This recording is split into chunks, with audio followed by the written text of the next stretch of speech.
नमस्कार दोस्तों, जैसा कि आपको बता दें आज इकोनॉमिक्स का लेक्चर नंबर 13 होगा। सबसे पहले आप लोगों को सूचित करते हैं कि आज का ये lecture very very very important रहने वाला है, बोथ एसएससी एंड यूपीएससी दोनों लेवल के लिए। सो डियर स्टूडेंट्स, आज अभी आप लोग यदि पेन और कॉपी साथ में लेकर के नहीं बैठे हैं तो पहले पेन और कॉपी साथ में लेकर के बैठ जाइए, इसके बाद इस लेक्चर का अध्ययन करिए। निश्चित रूप से आज आपको बहुत सारे कंटेंट मिलने वाले हैं जो वनडे एग्जाम के लिए भी आपको बेहद महत्वपूर्ण होंगे और यूपीएससी लेवल के लिए तो महत्वपूर्ण होंगे ही।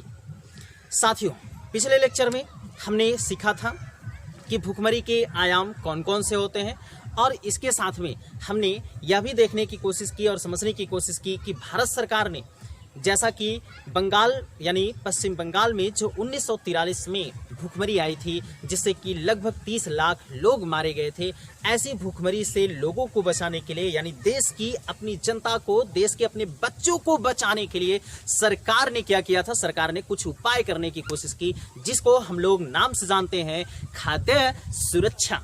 करेक्ट। तो यहाँ तक हमने समझ रखा था। अब इसके बाद हमने एक दूसरी हेडिंग भी लिख रखी थी, भारत में खाद्य सुरक्षा। ये आप सभी लोग टॉपिक लिख चुके थे। इसमें हमने ये समझने की कोशिश किया था कि 70 के दशक में भारत आत्मनिर्भर हो चुका था खाद्यान्न मामले में। ऐसा इसलिए भी हुआ था क्योंकि भारत में तब तक हरित क्रांति प्रवेश कर चुकी थी, इसके पहले 1960 के दशक के अंत में, और साथ ही साथ विविध प्रकार के फसलों का उत्पादन भारत में शुरू हो गया जिसके कारण भारत में अनाजों का उत्पादन बहुत ज़्यादा स्तर पर बढ़ गया। खास तौर पर अगर बात की जाए तो गेहूं और चावल के उत्पादन में।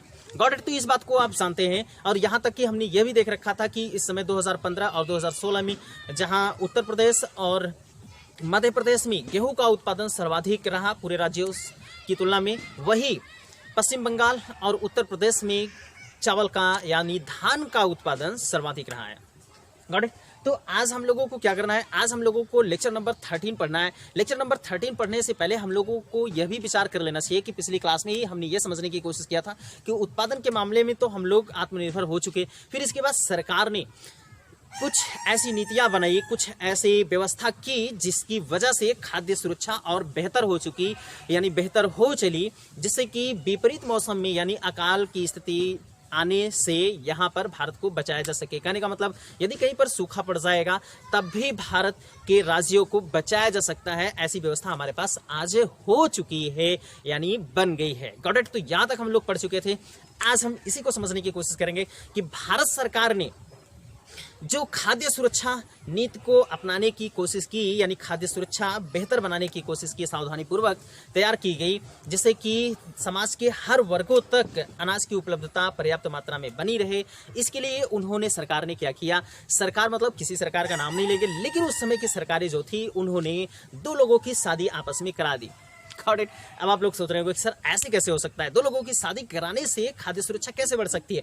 तो मेरे भाई, सरकार ने बहुत सारे लोगों को देखा, बहुत लोगों को जा करके देखा कि यार इन दोनों की शादी करा दे और इन दोनों की शादी कराएंगे तो इनसे जो वंश बढ़ेगा वो शायद देश में अच्छा या अच्छे नस्ल की वंश हो और देश सर्वोत्तम यानी देश में अच्छे नस्ल के लोग जन्म लेंगे तो देश अच्छा होगा। कहने का तात्पर्य ये है आपसे कि सरकार ने क्या किया। अब लेक्चर नंबर हम 13 पढ़ने की कोशिश करते हैं। तो टॉपिक चल रहा है हम लोगों का, आप लोगों को पता ही है, टॉपिक है भारत में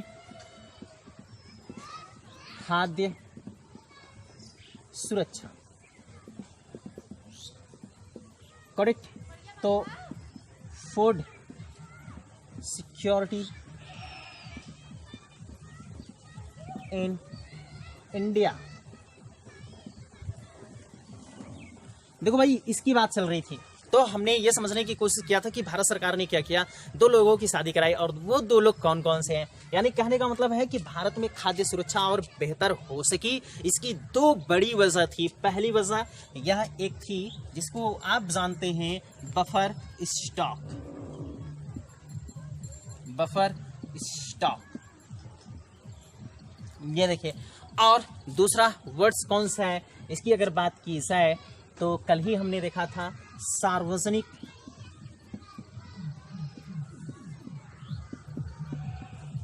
वितरण प्रणाली। Got it. तो सरकार के मन में आया कि यार ये दो लोग ऐसे हैं ना जो देश की जनसंख्या को अच्छी दिशा में ले जा सकते हैं, देश में अच्छी नस्ल के लोगों को जन्म दे सकते हैं। आई मीन कहने का तात्पर्य यह है कि भाई ये लोग ना, दोनों लोग अगर मिलकर के काम करेंगे तो भारत में जो गरीब वर्ग के या तबके के जो भी लोग हैं सभी को बेहतर ढंग से ये पालन पोषण कर पाएंगे सभी का। Got it. तो इसलिए सरकार ने बफर स्टॉक और सार्वजनिक वितरण प्रणाली दो तरीके से नीतियों को अपना करके भारत में खाद्य सुरक्षा का प्रावधान बेहतर किया। चलिए समझते हैं कि बफर स्टॉक क्या होता है। तो भाई सबसे पहले अगर आपको हेडिंग लिखना है तो आप इसी हेडिंग को लिख सकते हैं, बफर स्टॉक। चलो हम यहां पर लिख देते हैं बफर स्टॉक। दिख रहा है? गुड। तो भाई ये बफर स्टॉक है। अगर हम बफर स्टॉक की बात करते हैं तो देखो ध्यान से समझने की कोशिश करना, इन्हीं दोनों लोगों की वजह से भारत में खाद्य सुरक्षा और बेहतर हो गई है। और आज हम लोगों के पास यानी इस कोरोना के मौसम में भी जो हम लोगों के पास अनाज पहुंच पाते हैं ये इन्हीं दोनों की वजह है, बफर स्टॉक और सार्वजनिक वितरण प्रणाली। इसका मतलब ये दोनों वही व्यक्ति हैं जिन आई मीन कह सकते हैं कि जो आज भारत में गरीब तबके के लोगों का पालन पोषण करने में महत्वपूर्ण योगदान दे रहे हैं। समझ में आ गई है? तो देखो ये है भाई बफर स्टॉक। समझते हैं। देखो आप लोग एक कहानी सुने होंगे और वो कहानी ये है कि श्री कृष्ण ना, कृष्णा तो देखे होंगे, श्री कृष्णा देखे होंगे। उस श्री कृष्णा में यानी कृष्ण जी की जो जन्म देने वाली माता होती है वो कोई और होती हैं और उनका जो पालन पोषण करने वाली होती है वो माँ कोई और होती है। ठीक इसी प्रकार से यहाँ पर भारत देश में अगर बात कही जाए तो पालन पोषण करने वाली कोई और माँ है, जन्म देने वाली कोई और माँ है। जन्म देने वाली वो हमारी माँ, लेकिन पालन पोषण करने वाली वो ये दोनों कह सकते हैं माता। Got it. तो यहाँ पर ये माता पिता है, हम इनको समझते हैं। देखो भाई यहाँ पर क्या है, बफर स्टॉक से क्या तात्पर्य है, अब ध्यान से सुनिएगा। बफर स्टॉक का मतलब होता है कि सरकार जो भी खाद्यान्न को स्टोर करके रखती है कि ताकि भविष्य में किसी राज्य में यदि खाद्यान्न की कमी हो जाएगी तो हम वहां पर उपलब्ध करा देंगे। हम इसी को बोलते हैं बफर स्टॉक। Got it. फिर से समझिएगा बफर स्टॉक का मतलब क्या होता है, फिर से यहाँ पर जानने की कोशिश करिएगा कि अगर मान लें कि ये एक बर्तन है, दिख रहा है, तो ये एक बर्तन है। Got it. तो ये एक बर्तन है, इस पॉट है, ये पॉट है, बर्तन है। यहाँ पर अगर बात की जाए तो ये अभी खाली है, लेकिन यहाँ पर क्या किया जाए, अगर ये बर्तन खाली रहेगा तो कुछ काम के नहीं है, या फिर मिट्टी का अगर बर्तन है तो बिना काम का ही हो जाएगा ऐसे। लेकिन हमने यहाँ पर क्या किया, हमने देखा कि ये बर्तन खाली है, तो ऐसा करो ना, कोई चीज़ अगर कहीं से मिलती है, अनाज मिले या कोई भी वस्तु मिले, तो इधर उधर अगर फेंकी गई है तो इनको क्या करो, या अस्त व्यस्त चीज़ें हैं जिनको हमें या जिनकी हमें भविष्य में ज़रूरत पड़ेगी, उनको ला करके यही रखो। ये देखिए ला करके यही रखा जाना शुरू हो गया।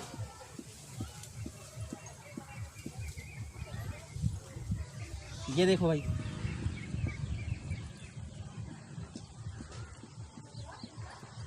और जब हमें क्या जरूरत पड़ेगी इसकी तो हम क्या करेंगे, यहां से निकाल लेंगे और अपना काम कर लेंगे। यही है बफर स्टॉक। Got it. यानी कह सकते हैं बफर स्टॉक की तुलना आप गुल्लक से कर सकते हैं। जो गांव में जो बच्चे गुल्लक रखते हैं जिसमें पैसे उनको 1 रुपए, 2 रुपए, 10 रुपए, 15 रुपए, 20 रुपए से वो गुल्लक को भर देते हैं। और एक समय ऐसा आता है कि उनके गुल्लक में, कुछ बच्चों के गुल्लक में तो यहाँ तक कि हज़ारों रुपए हो जाते हैं, 500 रुपए हो जाते हैं, 1500 रुपए हो जाते हैं, 2000 रुपए तक हो जाते हैं। तो यदि उस गुल्लक को कभी इमरजेंसी पड़ती है तो कई लोग जो छोटे तबके के लोग हैं यानी जो गरीब मजदूर लोग हैं वे उस गुल्लक को तोड़ करके अपनी छोटी मोटी ज़रूरत को भी पूरा कर लेते हैं। Got it. इस बात को समझ में आया कि नहीं है? तो समझ गए होंगे। तो ये है, यानी कहने का मतलब बफर स्टॉक एक गुल्लक की तरह है जहां पर सरकार क्या करती है, अनाजों को जमा करती है ताकि वो राज्य जो उत्पादन अनाजों का कम कर पाते हैं उन राज्यों को वो अनाज उपलब्ध करा पाए। Got it. तो ध्यान में रखिएगा। तो यहाँ पर इस चीज़ को समझने की कोशिश करिएगा। तो ये है बफर स्टॉक। अगर इसको शब्दों में लिखने की कोशिश करेंगे तो हम लोग लिख सकते हैं शब्दों में। आपको बताएं तो यहाँ पर इनको फटाक से मिटाते हैं। देखो अब आप समझ गए होंगे कि बफर स्टॉक क्या है। समझते हैं, यहाँ पर लिख सकते हैं बफर स्टॉक। देखो भाई एनसीईआरटी का जो वर्ड है वही वर्ड लिख रहे हैं। यानी जो एनसीईआरटी का सेंटेंस है उसी सेंटेंस को लिखने का हम प्रयास करेंगे। तो बफर स्टॉक भारतीय खाद्य निगम, जिसको देखो आप ये जान चुके हैं बफर स्टॉक, ये भारतीय खाद्य निगम आपको समझना है। इसको आप इंग्लिश में लिखते हैं FCI। Got it. तो FCI है यानी फूड कॉर्पोरेशन ऑफ इंडिया। तो इसको आप लिख लीजिएगा, हम वहां पर डैश लगा करके लिख दे रहे हैं, फूड कॉर्पोरेशन ऑफ इंडिया। ये देखिए, तो फूड कॉर्पोरेशन ऑफ इंडिया, ध्यान में रखिएगा, बफर स्टॉक भारतीय खाद्य निगम यानी फूड कॉर्पोरेशन ऑफ इंडिया के माध्यम से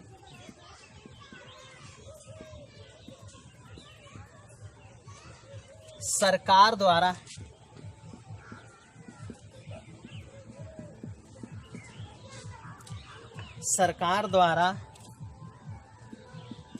अधिशेष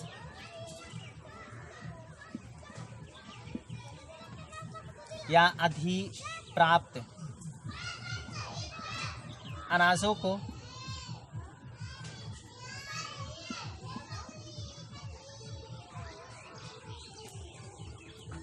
बफर स्टॉक भारतीय खाद्य निगम के माध्यम से सरकार द्वारा अधिप्राप्त अनाजों का भंडार है या स्टॉक है। Got it. तो इस शब्द को आप लिख सकते हैं, ध्यान में रखिए। अभी हमने आपको बता दिया है बफर स्टॉक का मतलब क्या है। बफर स्टॉक वही चीज है जहां पर सरकार क्या करती है, अनाजों को ला करके रखती है, मतलब जमा करती है। ध्यान में रखिए, जरूरत पड़ेगी किसी भी राज्य को तो सरकार वहां से उठाएगी और किसी राज्य को दे देगी, यानी जिसको जरूरत रहेगी। Got it. तो यही चीज आप बैंक में भी देखते हैं, आप इसको एक तरह से बैंक भी कह सकते हैं कि ये सरकार के यानी सरकार का एक अनाजों वाला बैंक है जहां पर सरकार अनाजों को जमा करती है। और ये अनाज लेती कहां से सरकार, तो ध्यान से सुनिएगा आप, ये अनाज उन क्षेत्रों से लिया जाता है, देखिए लिखा गया है अधिप्राप्त अनाजों का भंडार है। तो यानी जो राज्य जैसे पंजाब हुआ, उत्तर प्रदेश, अभी 2015-16 में हमने देखा कि गेहूं के उत्पादन में सर्वाधिक वृद्धि में था, सर्वाधिक उत्पादन वाले राज्यों में शामिल हुआ। तो अगर बात की जाए कि ये अधिप्राप्त अनाज आते कहाँ से हैं, तो जिन राज्यों में सबसे ज़्यादा अनाजों का उत्पादन होता है तो वहाँ के लोग उनका उपभोग करते हैं। उपभोग करने के बाद जो बच जाता है उन अनाजों को सरकार उनसे खरीद लेती है और खरीदने के बाद उसे क्या करती है, बफर स्टॉक में रख देती है, यानी जहां रखती है उसी को बफर स्टॉक कहते हैं। Got it. और बफर स्टॉक में रख करके क्या करती है, उन व्यक्तियों को पहुंचाती है या उन व्यक्तियों तक उन अनाजों को देती है जो व्यक्ति या जिन राज्यों में अनाजों का उत्पादन नहीं हो पाता है। Got it. तो अब यहाँ पर आपको समझ में आ गया होगा। तो ये देखो, अब आप लोगों में से कई लोग ये होंगे कि सर इसी साथ में ये भी बता दो कि भारतीय खाद्य निगम क्या है। भाई भारतीय खाद्य निगम क्या है, फूड कॉर्पोरेशन ऑफ इंडिया ये क्या है, समझने की कोशिश करिएगा। ये फूड कॉर्पोरेशन यानी भारत सरकार जो है, भारत सरकार सीधे भारत सरकार हमारे पास तो आएगी नहीं अनाज खरीदने के लिए, इसीलिए भारत सरकार ने एक संस्था बना रखी है, एक निगम बना रखा है। उस निगम का नाम है भारतीय खाद्य निगम, एक ग्रुप बना रखा है, कुछ भी आप कह सकते हैं, तो वही है भारतीय खाद्य निगम। अब इसी को आदेश देती है सरकार कि जाओ जिन राज्यों में उत्पादन ज्यादा हुआ है अनाजों का, वहां से आप अनाज खरीद कर लेकर आओ और हमारे बफर स्टॉक में जमा कर दो। Got it. समझ में आ गई। तो आप लोग यहां तक हमें लगता है कि इस चीज को समझ गए होंगे। तो ध्यान में रखिएगा, सुन लीजिएगा आप इस चीज को, इसमें से 1-2 पॉइंट और आपको लिखना है, अब वो इसके बाद फिर लिखने की जरूरत नहीं पड़ेगी। Got it. तो यहां पर आप समझ लीजिएगा इस चीज को। सुनते हैं, देखो हमने क्या कहा भाई, हमने ये कहा कि बफर स्टॉक क्या है, आपको बता दिया गया है कि भारतीय सरकार जहाँ से अनाजों का अत्यधिक जिस क्षेत्रों में उत्पादन हुआ रहता है वहां से खरीदती है, किसके माध्यम से, तो भारतीय खाद्य निगम के माध्यम से इसको भेजती है कि जाओ खरीद कर लेकर आओ, और ये जाता है खरीद कर लेकर आता है और फिर यहाँ पर रख दिया जाता है। कहाँ से खरीदा जाएगा ये आपको पता हो गया कि भाई जहाँ ज्यादा रहेगा वहीं से खरीदा जाएगा। ध्यान में रखिएगा यहाँ पर एक चीज को, ये जो बफर स्टॉक में जमा करने के लिए अनाजों की बात जब आती है तो सरकार पहले से ही यानी मौसम यानी फसलों का मौसम जब शुरू होता है, बुआई शुरू होने से पहले ही सरकार घोषित कर देती है कि हम आपके अनाज इतने रुपए किलो में खरीदेंगे। Got it. वेरी इंपॉर्टेंट चीज है, ध्यान से सुनिएगा। सरकार क्या करती है, सरकार किसी भी अनाज को, जैसे अगर हम गेहूं बो रहे हैं तो सरकार हमें पहले से ही बता देगी कि हम गेहूं इस बार कम से कम इतने रुपए में खरीदेंगे, 5 रुपए, 10 रुपए, 20 रुपए किलो, कुछ भी बता सकती है। ठीक है, तो जो 20 रुपए किलो खरीदेगी, अगर सरकार ने वादा कर लिया है कि 20 रुपए किलो वो गेहूं खरीदेगी तो खरीदेगी निश्चित रूप से, उसमें कोई भी कोताही नहीं बरती जाएगी। ध्यान में रखें। तो यहाँ पर क्या समझने की कोशिश कर रहे हैं, यहाँ पर हम लोग ये समझने की कोशिश कर रहे हैं भाई कि भारतीय सरकार क्या करती है, भारतीय सरकार पहले से ही लोगों को आगाह कर देती है, यानी राइट दे देती है, इंफॉर्मेशन दे देती है, सूचना दे देती है कि जो भी उत्पादन आप गेहूं का उत्पादन कर रहे हैं तो गेहूं का उत्पादन हम इतने में खरीदेंगे। अब अगर आपको गेहूं बेचना है, गेहूं का उत्पादन करना है तो आप करिए।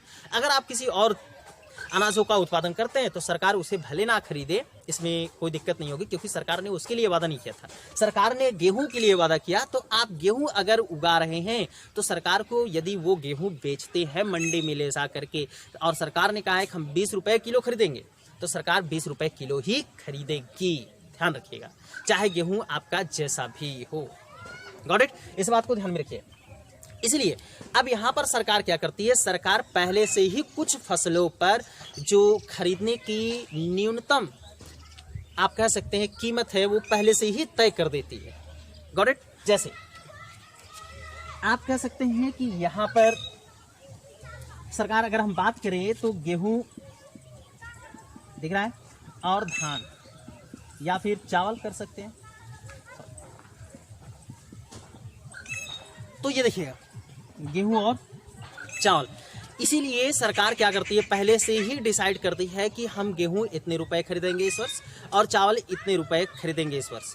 अब अगर आपको चावल बेचना है, गेहूं बेचना है, तो आप इनका उत्पादन करिए और सरकार को बेच दीजिए। अगर सरकार ने कहा कि हम 20 रुपए किलो खरीदेंगे तो 20 रुपए किलो खरीदेगी सरकार गेहूं, और अगर सरकार ने कहा कि हम जो चावल है उसे 25 रुपए किलो खरीदेंगे तो वो 25 रुपए किलो खरीदेगी निश्चित रूप से। इसमें आपको टेंशन लेने की जरूरत नहीं है। और इसी से एक नया शब्द निकल करके आता है, वो शब्द है न्यूनतम समर्थित मूल्य।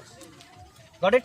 तो देखिएगा, यानी सरकार ने कहा कि भाई हम कम से कम 20 रुपए में खरीदेंगे, निश्चित रूप से ध्यान में रखिएगा, कम से कम हम 20 रुपए में खरीदेंगे, इससे नीचे नहीं, हम 19 में नहीं खरीदेंगे। अगर सरकार ने पहले से कह दिया था, यानी गेहूं के फसल या गेहूं की खेती करने से पहले ही सरकार ने कह दिया था कि इस वर्ष हम गेहूं 20 रुपए किलो खरीदेंगे, तो वो 20 रुपए किलो ही खरीदेगी।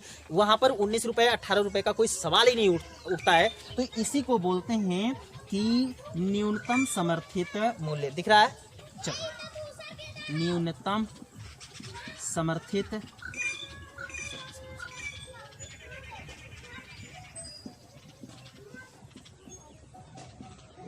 या आप इसी चीज को देखते होंगे तो न्यूनतम समर्थन मूल्य, यही है भाई न्यूनतम समर्थन मूल्य। और इसी को हम एक नाम से और जानते हैं जिसको बोलते हैं MSP। Got it? आगे नहीं आगे? तो इसी पर अभी 2-4 महीने पहले, यानी ठंडी के मौसम में आपने देखा होगा कि सरकार और किसानों में भी चल रहा था, खास तौर पर आंदोलन चल रहे थे दिल्ली में, तो वो इन्हीं चीज़ों को लेकर के चल रहे थे, MSP को लेकर के चल रहे थे। ठीक है, तो हम अभी एडवांस नहीं पढ़ रहे हैं, तो अभी हम ये समझने की कोशिश कर रहे हैं कि कोई चीज़ कहाँ से निकल करके आई थी। तो MSP का फुल फॉर्म क्या होता है? Minimum support price. Minimum support price, ठीक है, minimum support price, MSP। Got it? तो यहाँ से समझने की कोशिश करिएगा। इसका मतलब ये हुआ कि मिनिमम, कम से कम हम आपको इतना सपोर्ट देंगे ही देंगे 20 रुपए का, इससे ज़्यादा हम कर सकते हैं लेकिन इससे कम नहीं कर सकते। Got it? समझ में आया नहीं? तो यहाँ पर ये था, इस चीज़ को आप समझ गए होंगे। तो चलो भाई, यहाँ पर अब आगे लिखते हैं। एक बात को ध्यान में रखिएगा, टॉपिक को आपको अच्छे से पढ़ने हैं ताकि आपको समझ में आ सके। कहीं पर अगर बातें हो रही हैं, चर्चाएं हो रही हैं, तो आपको चीज़ें समझ में आनी चाहिए निश्चित रूप से। अब ऐसा थोड़ी है कि यानी कोई बोल दिया और वहाँ पर आप खड़े होकर के बात कर रहे हो, यार पता भी नहीं चल रहा है कि कौन क्या बोल रहा है क्या नहीं बोल रहा है। कोई बोल रहा है कि यार MSP जो है ना, इस वर्ष सरकार कम कर रही है, इसलिए सरकार और किसानों के बीच में विद्रोह चल रहा है, आंदोलन चल रही है। तो कम से कम इतनी चीज़ें तो पता होनी चाहिए ना कि यार MSP क्या होता है, MSP क्यों आया, कैसे आया, उसका उद्देश्य क्या है, थोड़ा सा तो पता होना चाहिए। चलो तो यहाँ पर आपको एक बात बताएं, अब देखो एमएसपी आने से दो हुए। एक फायदा तो ये हुआ कि सरकार ने क्या किया, सरकार ने अपने पास बफर स्टॉक की, यानी बढ़िया व्यवस्था की, अच्छी व्यवस्था की। अगर सरकार पहले से ही डिसाइड नहीं करती, किसानों को ये नहीं कहती कि हम इतने रुपए किलो में खरीदेंगे, और अगर किसानों को फायदा नहीं होता, हो सकता है अगर सरकार देखिए पहले से वादा नहीं करती कि हम 20 रुपए किलो गेहूं खरीदेंगे, तो यानी इसका मतलब ये भी हो सकता था कि उत्पादन के बाद सरकार मुकर सकती थी, कह सकती थी सरकार की नहीं इस बार हमारे पास गेहूं है तो हम ऐसा है कि अगर आपको 15 रुपए किलो देना है तो दीजिए, नहीं तो फिर हम नहीं खरीदेंगे, कोई दिक्कत नहीं। सोच करके देखिए कि दिक्कत होती कि नहीं होती किसानों को। तो किसान इससे क्या होते, हतोत्साहित होते, किसान अगले साल गेहूं का उत्पादन नहीं करते, और जब किसान गेहूं का उत्पादन नहीं करते तो जो सरकार बफर स्टॉक की थी, यह गेहूं कहां जाता है, यह अनाज कहां जाएगा, गरीब तबके के लोगों के पास, समाज के उन गरीब तबके के लोगों के पास जाता है जो अच्छे या जिनके पास आप कह सकते हैं कि अनाजों की उपलब्धता नहीं हो पाती है, या जो भूमिहीन किसान है उन लोगों के पास आता है। तो ध्यान में रखिए, अगर सरकार ऐसी व्यवस्था नहीं करती तो नहीं हो पाता। तो यहाँ पर आप कह सकते हैं कि एमएसपी से दो फायदे हुए। एक तो आप किसानों की आय सुनिश्चित करने में सरकार की यानी एमएसपी की महत्वपूर्ण भूमिका रही, योगदान रहा। वही इसके साथ ही साथ एमएसपी के साथ ही या एमएसपी ने सरकार के बफर स्टॉक में भी वृद्धि करने में योगदान दिया, जिससे कि समाज के गरीब तबके के और राज्यों, उन क्षेत्रों के या भारत देश के उन राज्यों तक के अनाजों के खाद्य सुरक्षा को सुनिश्चित करने में मदद मिली, जहां पर उत्पादन कम हुआ या बिल्कुल भी नहीं रहा। तो इस बात को आप समझ सकते हैं। तो यहाँ पर दो तीन चीजें हो रही है एमएसपी के थ्रू, ठीक है। आप एनसीईआरटी पढ़ रहे हैं तो एनसीईआरटी में सिर्फ लाइनें ना पढ़िए, उससे कुछ निष्कर्ष निकालिए कि क्या निष्कर्ष निकल सकता है। तो चलो भाई, यहाँ पर अब आप लोग कहेंगे सर इतनी देर से एक ही चीज़ पर बात कर रहे हैं, तो एक ही चीज़ पर बात करने का ये कोई भी मेरा शौक नहीं है कि हम आपसे एक ही चीज़ पर बात करें, बस आपको समझ में आए इसलिए एक चीज़ पर बेहतर ढंग से हम लोग समझने की कोशिश करते हैं। और ये तो भाई खास इंपॉर्टेंट, वेरी वेरी इंपॉर्टेंट था। तो यहाँ पर हम बात करते हैं। तो यहाँ पर हमने लिखा सरकार द्वारा अधिप्राप्त अनाजों का भंडार है। आगे जो सरकार, या आप ऐसे भी कह सकते हैं सरकार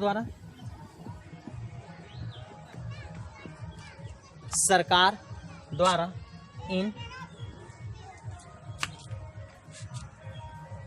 अनाजों की खरीद के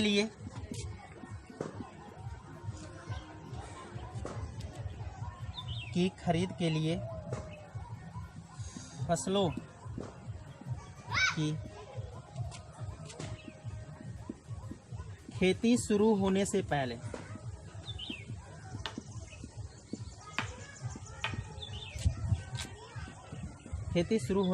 पहले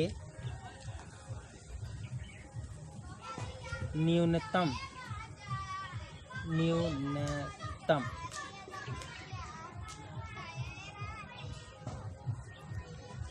दिख रहा है भाई, तो न्यूनतम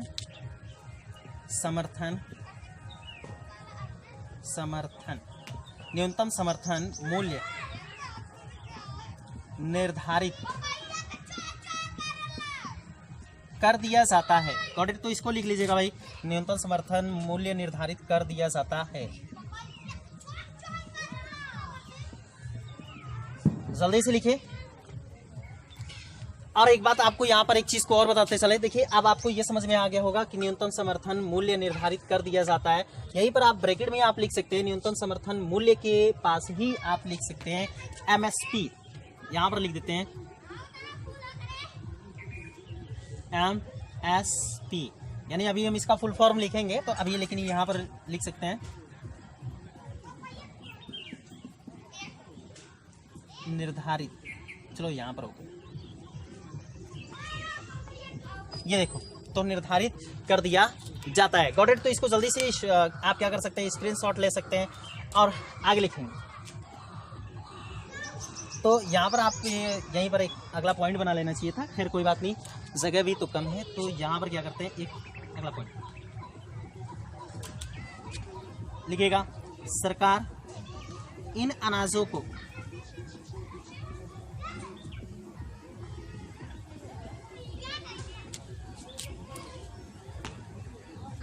बहुत कम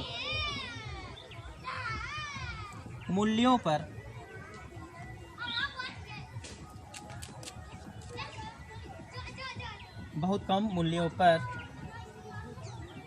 अनाज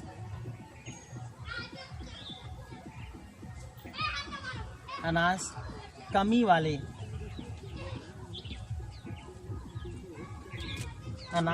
वाले उत्पादन क्षेत्रों में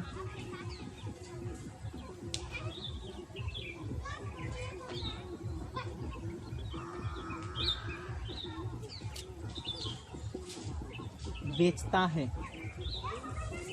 गॉट इट। तो यहाँ पर हमने क्या लिखा है, सरकार इन अनाजों को बहुत कम मूल्यों पर अनाज की कमी वाले, यहाँ पर आप की लिख सकते हैं, नहीं दिख रहा है तो ऊपर लिख देते हैं भाई, यहाँ पर लिख लीजिएगा,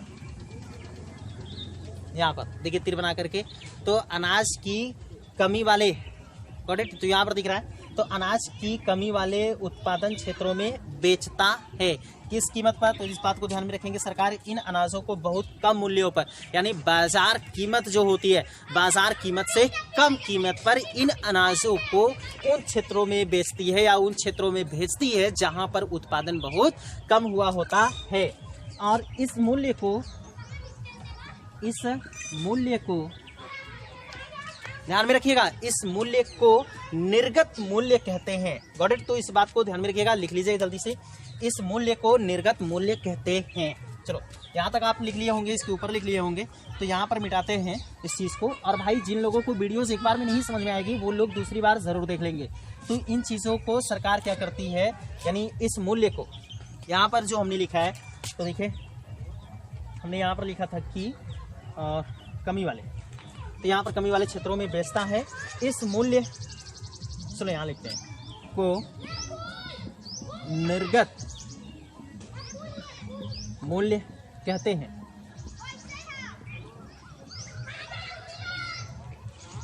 गॉट इट। तो ध्यान में रखिएगा भाई, इस मूल्य को निर्गत मूल्य कहते हैं। निर्गत मूल्य इंपॉर्टेंट चीज है। तो अभी तक आज हमने जो भी बफर स्टॉक के बारे में हम लोग पढ़ रहे हैं, वो वेरी वेरी वेरी इंपॉर्टेंट है आप लोगों के एग्जाम के लिहाज से, तो आप इन चीज़ों को जरूर जानिएगा, ठीक है। तो यहाँ पर हम लोग इतनी सारी चीज़ों को पढ़ चुके हैं। ये हो गया आपके बफर स्टॉक के बारे में। तो आप बफर स्टॉक के बारे में आप लोग पढ़ चुके हैं। अब आप देखिए, आपसे ये पूछा जाएगा कि बफर स्टॉक क्यों किया जाता है, तो आप सीधे सीधे जवाब दीजिएगा कि सर बफर स्टॉक इसलिए किया जाता है ताकि हम उन क्षेत्रों को अनाज उपलब्ध करा सके, यानी खाद्य सुरक्षा उपलब्ध करा सके जहाँ पर या जिन क्षेत्रों में अनाजों का उत्पादन बहुत कम हुआ है। तो ऐसे आप बात कर सकते हैं। तो बफर स्टॉक का मतलब आप समझ में आया ना। तो इसीलिए इन दोनों की शादी कराई गई थी, किसकी? बफर स्टॉक और सार्वजनिक वितरण प्रणाली की। Got it. तो ध्यान में रखिएगा, ताकि ये लोग गांव, यानी देश की जो जनता है, यानी देश के जो बच्चे हैं, और बच्चे कौन है भाई? तो हम ही आप बच्चे हैं देश के, ठीक है। Got it. तो इस बात को ध्यान में रखेंगे, तो देश के बच्चों की ये लोग देखभाल कर सके, इसलिए सरकार ने इनको बढ़ावा दिया, इनको एक साथ लेकर के आया। अब आपको समझ में आ गया होगा कि बफर स्टॉक क्या है। चलिए आगे बढ़ते हैं और सार्वजनिक वितरण प्रणाली की बात कर लेते हैं। हेडिंग लिखिएगा, सार्वजनिक वितरण प्रणाली। हेडिंग है सार्वजनिक वितरण प्रणाली। ये देखो भाई, सार्वजनिक वितरण प्रणाली, जिसको आप जानते हैं एक नाम से, और वो नाम है पीडीएस। PDS लिखना है फुल फॉर्म, तो लिखिए, पब्लिक डिस्ट्रीब्यूशन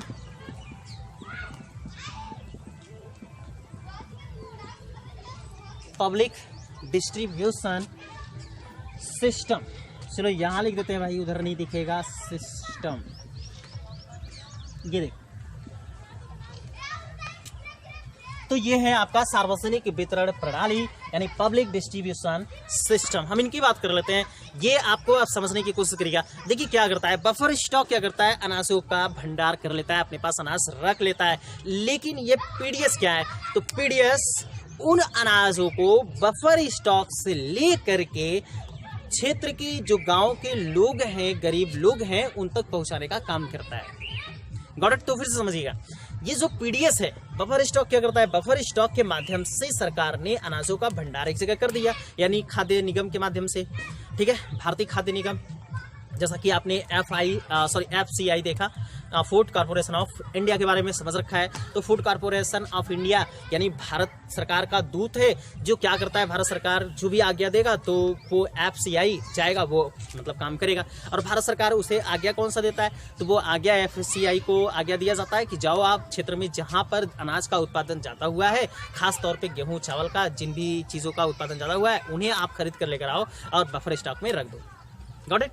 तो वो काम करता है, यानी रखने का काम, यानी इकट्ठा करने का काम आपका भारतीय खाद्य निगम करता है।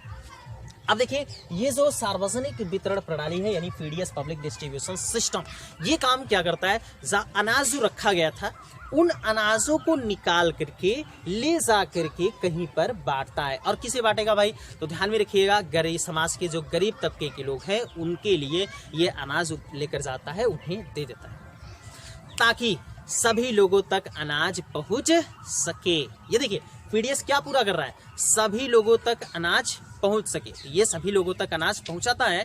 तो आप कह सकते हैं कि सर खाद्य सुरक्षा में ये महत्वपूर्ण भूमिका निभा रहा है। जी हाँ, very very very important roles निभाता है ये पीडीएस। वही अगर आप ये बफर स्टॉक की बात करेंगे तो बफर स्टॉक को भी हम नकार नहीं सकते, ध्यान में रखिएगा। बफर स्टॉक क्या करता है, 24 घंटा यानी सदैव, यानी सभी लोगों के लिए सदैव भोजन की उपलब्धता सुनिश्चित कराता है बफर स्टॉक। तो जो हमने खाद्य सुरक्षा में पहला पॉइंट पढ़ा था वो है बफर स्टॉक से। दूसरा हमने पहुंच के बारे में बात की थी, वो पहुंच के बारे में ये बात कर रहा है। गॉट इट, ठीक है। तो यहाँ पर समझने की कोशिश करिएगा। तो सार्वजनिक वितरण प्रणाली यानी पीडीएस पब्लिक डिस्ट्रीब्यूशन सिस्टम्स की बात जो हो रही है, ये क्या करता है, अनाजों को निकाल करके पहुंचाता है। ये हमें पता हो गया। चलो भाई, अगर आपको लिखना हो तो इसमें आप कुछ चीज़ों को लिख सकते हैं। देखिए, इसमें लिखने के लिए हम कुछ इस टाइप से सेंटेंस अगर लिखना है, अगर एनसीईआरटी की बात की जाए तो लिख सकते हैं हम इसमें।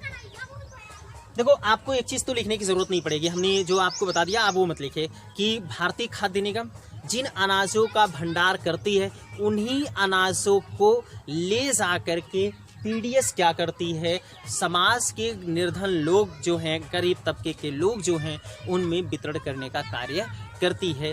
तो ये सेंटेंस अगर आपको लिखना हो तो आप जो मैंने बोला है उसको सुन करके लिख लीजिएगा। अगर नहीं लिखना है तो कोई बात नहीं, बस इतना जानते रहिएगा कि ये ले जा करके काम इधर कर देती है। चलो, इसमें कौन सा इंपॉर्टेंट चीज़ है, क्या इंपॉर्टेंट है कि इसमें लिखा जाए। अगर इसकी बात की जाए कि इसमें कुछ तो इम्पॉर्टेंट होगा कि जिसको लिखा जाए। देखो भाई, आप लोग एक चीज़ को सुने होंगे, एक चीज़ को देखे होंगे, और वो जब कभी आप कोटे वाले दुकान पर जाइएगा जहाँ पर अनाज आपको मिलता है, घर के समुदाय के लोगों को मिलता है। अगर आपको नहीं मिला होगा तो कम से कम आप उस अनाज के पास तो गए होंगे, सॉरी, उस दुकान के पास तो ज़रूर गए होंगे। उस दुकान पर लिखा होता है उचित दर वाली दुकान। ये देखो, उचित दर वाली दुकान। Got it. यहाँ पर जा करके आप देखिएगा तो दुकानें या दुकान ऐसा कुछ लिखा गया होगा। क्यों? ये बाजार कीमत से कम कीमत पर अनाजों को उपलब्ध कराती है। अब देखो, थोड़ा सा समझने की कोशिश करते हैं। अभी हमने देखा था बफर, दिख रहा है, हाँ, तो अभी हमने देखा बफर स्टॉक। ये बफर स्टॉक क्या करता है, बफर स्टॉक में जैसे गेहूं की बात होगी, गेहूं, चावल, मिट्टी का तेल,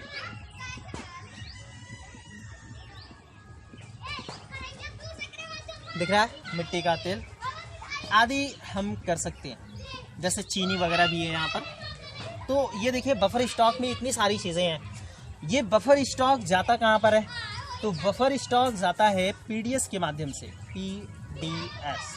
ये देखिए, तो पीडीएस के माध्यम से जाता है ये उचित दर वाली दुकानों पर। और उचित दर वाली दुकानें कौन सी होती हैं, तो वही दुकानें होती हैं जो कोटे की दुकानें होती हैं, सिया, तो जहाँ पर मिलती है। तो यहाँ पर पीडीएस के माध्यम पे से यहाँ पर इन दुकानों पर पहुँचती है, और इन दुकानों पर जो बाजार में मूल्य होता है उससे कम मूल्य पर यहाँ पर मुहैया करा दिया जाता है। अब देखो इसमें क्या होता है कि भाई चावल यानी मिट्टी का तेल जो है 5 लीटर, चावल कुछ है और गेहूं कुछ है, सब मिला करके चावल और गेहूं पहले जो था वो लगभग 25 केजी था, लेकिन आज वर्तमान में हो गया है 35 केजी। ध्यान में रखिएगा, पहले 25 केजी था, आज वर्तमान में 35 केजी हो गया। तो ये आप समझ चुके होंगे। तो इसको हम बोलते हैं यहाँ पर उचित दर वाली दुकानें जो होती हैं उसे राशन की दुकान कहते हैं। राशन की दुकान, ये देखो भाई, तो राशन की दुकान है। अब ये जो राशन की दुकान है, इस राशन की दुकान पर क्या आ गया?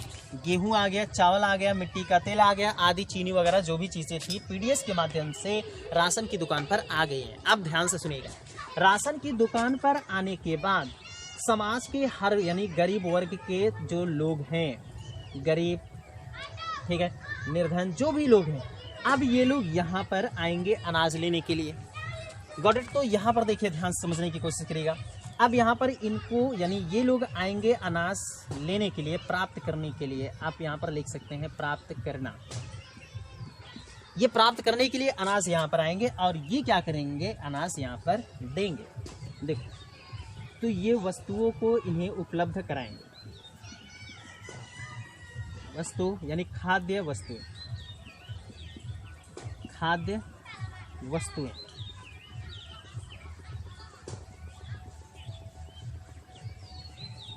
खाद्य वस्तुएं उपलब्ध कराएंगे। तो भाई इस बात को ध्यान में रखिएगा। अब ये क्या करेंगे? राशन की दुकान पर गरीब व्यक्ति आया और ये जो राशन की दुकान है, ये खाद्य वस्तु जो है इसको उपलब्ध कराएंगे। किसको? गरीब व्यक्ति को। अब देखिए, यहाँ पर आपको समझने की बेहद ज़रूरत है। अब आप लोगों में से कई लोग ये देखे होंगे कि आपके गांव में जो राशन कार्ड है वो राशन कार्ड अलग अलग है। तो यहाँ पर समझने की कोशिश करिएगा। अब देखिए, गरीब में कई प्रकार के गरीब लोग होते हैं, यानी राशन कार्ड की बात चल रही है तो पहले हम राशन कार्ड की बात कर लेते हैं। शुरुआत में अगर हम आपको बताएं तो शुरू में यानी जब राशन बांटना शुरू किया गया था तो उस समय सभी लोगों को यानी गरीब और अमीर में कोई फर्क नहीं किया गया था। अर्थात कहने का मतलब ये है कि अगर 25 केजी, ये देखिए 25 केजी अनाज अगर दिया गया, 25 केजी अनाज दिया गया तो वो गरीब और वर्सेस, आप कह सकते हैं वर्सेस अमीर। ये देखिएगा, तो गरीब और अमीर प्राप्त करने के लिए राशन दुकान पर आए। क्या प्राप्त करेंगे? तो जो अनाज यहाँ से यहाँ गया था, अब ये गरीब और अमीर दोनों लोगों को यानी खाद्य वस्तुएं जो थी वो 25 केजी अगर मिलता था तो दोनों लोगों को 25 केजी दिया गया। इसमें जरा सा भी अंतर नहीं किया गया। किसमें? गरीबों में और अमीरों में। जितना एक व्यक्ति को दिया गया उतना ही सबको दिया गया, यानी हर एक व्यक्ति को पीडीएस बराबर दी गई। अब आप एक बात बताओ कि यहाँ पर क्या यह तरीका सही है या फिर तरीका सही नहीं है? जल्दी बोलिएगा भाई। अगर यह तरीका सही है तो फिर सरकार इसको बंद कर दे। क्यों बंद की? क्योंकि आज ना अलग हो चुका है। तो देखो, सरकार को ऐसा लगा कि यार नहीं, ये तरीका सही नहीं है। अभी हम इस पर जस्ट थोड़ी देर बाद चर्चा करेंगे, आज ही की वीडियो में चर्चा करेंगे, आप घबराएंगे नहीं। तो सरकार ने क्या किया? सरकार ने ये देखा कि 25 केजी अगर हमने अनाज दिया गरीब वर्सेस अमीरों यानी दोनों लोगों को इतना इतना अनाज दिया, तो इससे जो निर्धन लोग थे उन्हें अनाजों की उपलब्धता कराने में या उन्हें खाद्यान्न सुरक्षा उपलब्ध कराने में थोड़ी मुश्किलों का सामना करना पड़ा। सरकार ने कुछ सुधार किए और इसी सुधार के क्रम में सरकार ने कुछ नियम निकाले। यानी ये जो राशन यानी सॉरी ये जो गरीब और अमीर थे, तो पहले ये बात ध्यान में रखिएगा, अगर ये अनाज को प्राप्त करने के लिए या खाद्य वस्तुओं को प्राप्त करने के लिए यहाँ आते थे तो ये एक प्रकार के कुछ कार्ड को लेकर आते थे, एक किताब को लेकर के आते थे, एक छोटी सी नोटबुक को लेकर के आते थे जिसका नाम था राशन कार्ड। राशन कार्ड, ये देखिए, तो राशन कार्ड को लेकर के आना पड़ता था हर वो व्यक्ति जो अनाज को प्राप्त करना चाहता था या किसी भी प्रकार की वस्तु को, मिट्टी के तेल को, चावल को, गेहूं को या फिर चीनी को प्राप्त करना चाहता था। वह राशन की दुकानों पर राशन कार्ड लेकर के उसे आना पड़ता था और फिर उसे अनाज दे दिया जाता था। सरकार ने इसी में बदलाव करते और सरकार ने इसी में बदलाव करते समय सरकार ने ये कहा कि नहीं, जो राशन कार्ड पहले एक ही प्रकार के थे अब उस राशन कार्ड को हम 3 भागों में बांटेंगे। सरकार ने क्या किया, राशन कार्ड जो था उसे 3 भागों में बांट दिया। चलो अगर आप लोग इसे लिख चुके होंगे तो लिख चुके होंगे, नहीं तो हम यहां पर आपको बताते हैं। तो ये हो गया है भाई आप लोगों का, आप लोग इतना मिटा सकते हैं, तो यहाँ इतना स्क्रीनशॉट ले सकते हैं समझने के लिए। देखते हैं।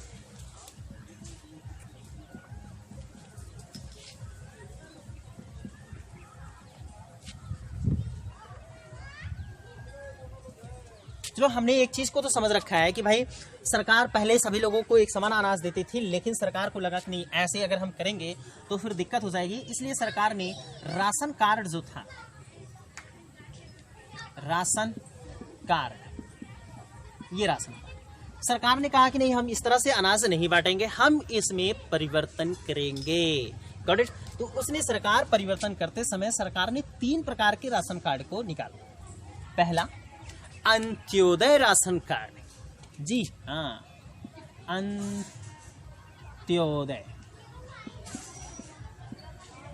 अंत्योदय राशन कार्ड, ये देखिए अंत्योदय राशन कार्ड। दूसरा जो राशन कार्ड निकाला गया वह निकाला गया बीपीएल राशन कार्ड। तीसरा एपीएल, दिख रहा है, एपीएल राशन कार्ड। सरकार ने कहा कि नहीं हम सभी लोगों को एक समान नहीं बांटेंगे, क्योंकि हमें गरीबों को खास तौर पे देखना है, इसलिए हम यह कोशिश करेंगे कि अलग अलग तरीके से राशन को डिवाइड किया जाए, डिस्ट्रीब्यूट किया जाए, तो अब बेहतर होगा, अच्छा होगा, हमारे खाद्य सुरक्षा के जो सिस्टम होंगे वो और बेहतर तरीके से कार्य कर सकेगा। तो सरकार ने इस तरह से राशन कार्ड को 3 भागों में बांटा, एक Antyodaya ration card, BPL ration card और एपीएल राशन कार्ड। भाई अंत्योदय राशन कार्ड जानते हैं क्या होता है? अंत्योदय राशन कार्ड होता है गरीबों में गरीबों के लिए। Got it? फिर से समझिएगा, गरीबी यानी जो गरीब थे उन गरीबों में भी जो उनसे ज्यादा गरीब थे उनके लिए अंत्योदय राशन कार्ड रखा गया। फिर से समझने की कोशिश करिएगा। अगर मान लेते हैं कि ये एक समाज है, इस समाज में और एक समाज, चलो ये एक पूरा समाज है, ठीक है भाई, टॉपिक को सुनना करिए, समझा करिए, आपको निश्चित रूप से बेहद मजा आएगा और आपको समझ में भी आएगा। तो ये क्या है, समाज के एक व्यक्ति यहाँ पर थे, यानी कुछ समुदाय यहाँ पर थे और कुछ समुदाय यहाँ पर थे। तो यहाँ पर देखिए गरीब लोग हैं, ठीक है, ये गरीब लोग हैं और यहाँ पर थोड़े से क्या है, अमीर हैं। तो अब सरकार ने क्या किया, सरकार ने कहा नहीं हम सभी गरीबों को एक ही प्रकार का राशन कार्ड नहीं देंगे, यहाँ पर जो गरीब है ना, इन गरीबों में भी इनसे जो ज्यादा गरीब होंगे हम उन्हें अंत्योदय राशन कार्ड देंगे। Got it? समझ में नहीं आया? देखो अगर मान लेते हैं कि यहाँ पर ये एक व्यक्ति है, चलो आप समझ सकते हैं, ये ए है और ये बी है, ये सी है, ये देखो ये लोग ना इतने गरीब हैं, देखो ये लोग इतने गरीब हैं, सबकी तीर एक ही समान है, एक ही जैसा है। लेकिन अगर हमने मान लिया कि यहाँ पर हमने रखा डी को, हमने यहाँ पर रखा ई को, इनकी गरीबी जो थी ये बहुत ज़्यादा, देखिए इनकी लाइन हमने काफ़ी ज़्यादा बड़ी खींच दी है, लंबी खींच दी है, ये ई जो है ये भी और भी ज़्यादा गरीब है। तो सरकार ने कहा कि नहीं जो गरीबों में सबसे ज़्यादा गरीब हैं हम उनके लिए अंत्योदय राशन कार्ड लाएंगे। तो आज जो सरकार की परंपरा चल रही है, राशन कार्ड की जो परंपरा चल रही है वो इसी आधार पर चल रही है भाई। तो यहाँ पर राशन कार्ड की बात हो रही थी तो इसलिए हमने आपको समझाने की कोशिश की। तो अंत्योदय राशन कार्ड क्या है, अब आपसे कोई पूछेगा तो बता सकते हैं। अंत्योदय राशन कार्ड क्या होता है, पुअर में जो सबसे पुअरेस्ट होते हैं, गॉट इट, पुअर में जो सबसे पुअरेस्ट होते हैं उन्हें हम अंत्योदय राशन कार्ड देते हैं। अब ये देख लीजिए, तो आपको आई होप कि समझ में आ गया होगा। अब देखो ये लोग जो गरीब थे, यानी कौन कौन से लोग गरीब थे, ए बी और सी, गरीब तो सभी है, डी भी गरीब है, ई भी गरीब है, लेकिन डी और ई बहुत ज्यादा गरीब है, इसलिए इनको हमने अंत्योदय राशन कार्ड दिया। अभी हम आपको बेनिफिट समझाते हैं। देखो अंत्योदय राशन कार्ड में ना जो अनाज मिलता है वो या तो फ्री होगा, अनाज फ्री, या अत्यंत कम मूल्य। Got it. तो ध्यान से समझिएगा भाई, तो अंत्योदय राशन कार्ड में अनाज या तो फ्री आपको दिया जाएगा या तो अत्यंत कम मूल्य रहेगा। समझ में आ नहीं है ना, बहुत कम मूल्य रहेगा। क्यों? क्योंकि ये बेचारे सबसे गरीब है ना समाज की, और इनके पास उतनी अर्थव्यवस्था उतनी मौद्रिक यानी आय नहीं होगी, धन नहीं होगी, जिससे कि वो ज़्यादा कीमत पर अनाजों को खरीद सके। इसलिए सरकार इनको अनाज या तो फ्री देती है या तो अत्यंत बहुत कम मूल्य पर देती है। हम बीपीएल की बात कर लेते हैं भाई। बीपीएल की देखो, बीपीएल का फुल फॉर्म क्या होता है, पहले इसको समझते हैं। बीपीएल का फुल फॉर्म होता है below of poverty line. Below of poverty line. चलो ठीक है। चलो, आप लोगों में से कई लोग ये सोच रहे होंगे कि सर आप ये बताओ कि आप हंस क्यों रहे हो। तो भाई हंसी इसलिए आ रही है कि बगल में थोड़े बहुत म्यूजिक बज रहे हैं, और म्यूजिक कभी कभी सुनते सुनते ना गाने भी आ जाते हैं जुबान पे। तो ठीक है, अगर गा देंगे तो नाराज ना होइएगा आप लोग। तो समझिएगा, यहाँ पर बीपीएल यानी हम बीपीएल की बात कर रहे हैं, below of poverty line. Poverty line यानी पॉवर्टी लाइन का मतलब होता है, पॉवर्टी का मतलब होता है गरीबी, और लाइन का मतलब रेखा। तो गरीबी रेखा है, गरीबी रेखा से नीचे। बिलो का मतलब क्या होता है? नीचे। थोड़ी बहुत इंग्लिश जानते रहा करिए। तो गरीबी रेखा से नीचे के जो लोग हैं, हम उन्हें बीपीएल कार्ड देते हैं। यानी कहने का मतलब ABC को हम बीपीएल कार्ड देंगे। Got it. अगर इसकी हिंदी आपको लिखना है किसी को तो लिख सकते हैं, यानी इसकी हिंदी होगी गरीबी रेखा से नीचे। गरीबी रेखा से नीचे। Got it. तो गरीबी रेखा से नीचे यहाँ पर कौन कौन से लोग हैं?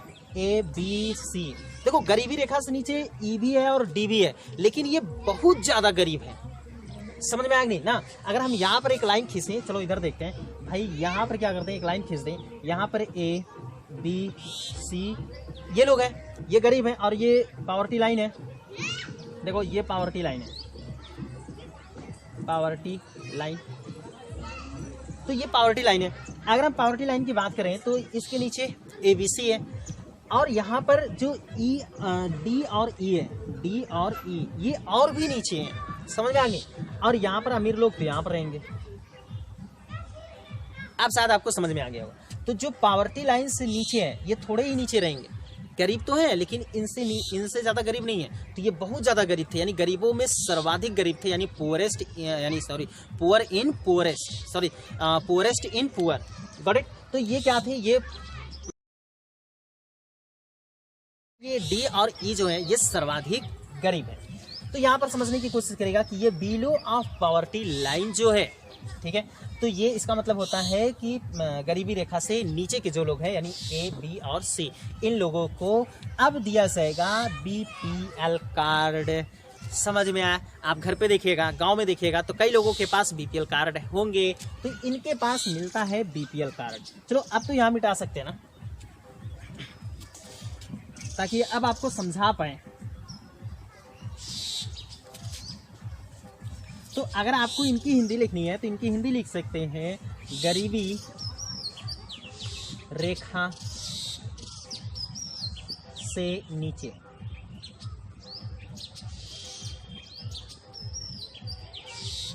Got it. तो इस बात को ध्यान में रखें। तो ये जो है BPL कार्ड, आप समझ गए होंगे कि ये गरीबी रेखा से नीचे के लोगों को दिया जाता है। आगे बात कर लेते हैं APL कार्ड। देखो भाई, APL कार्ड का फुल फॉर्म क्या होता है? APL कार्ड का फुल फॉर्म ही होता है above poverty, above of poverty line.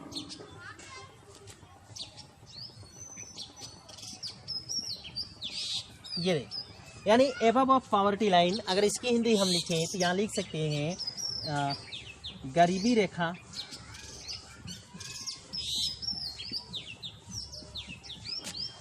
से ऊपर।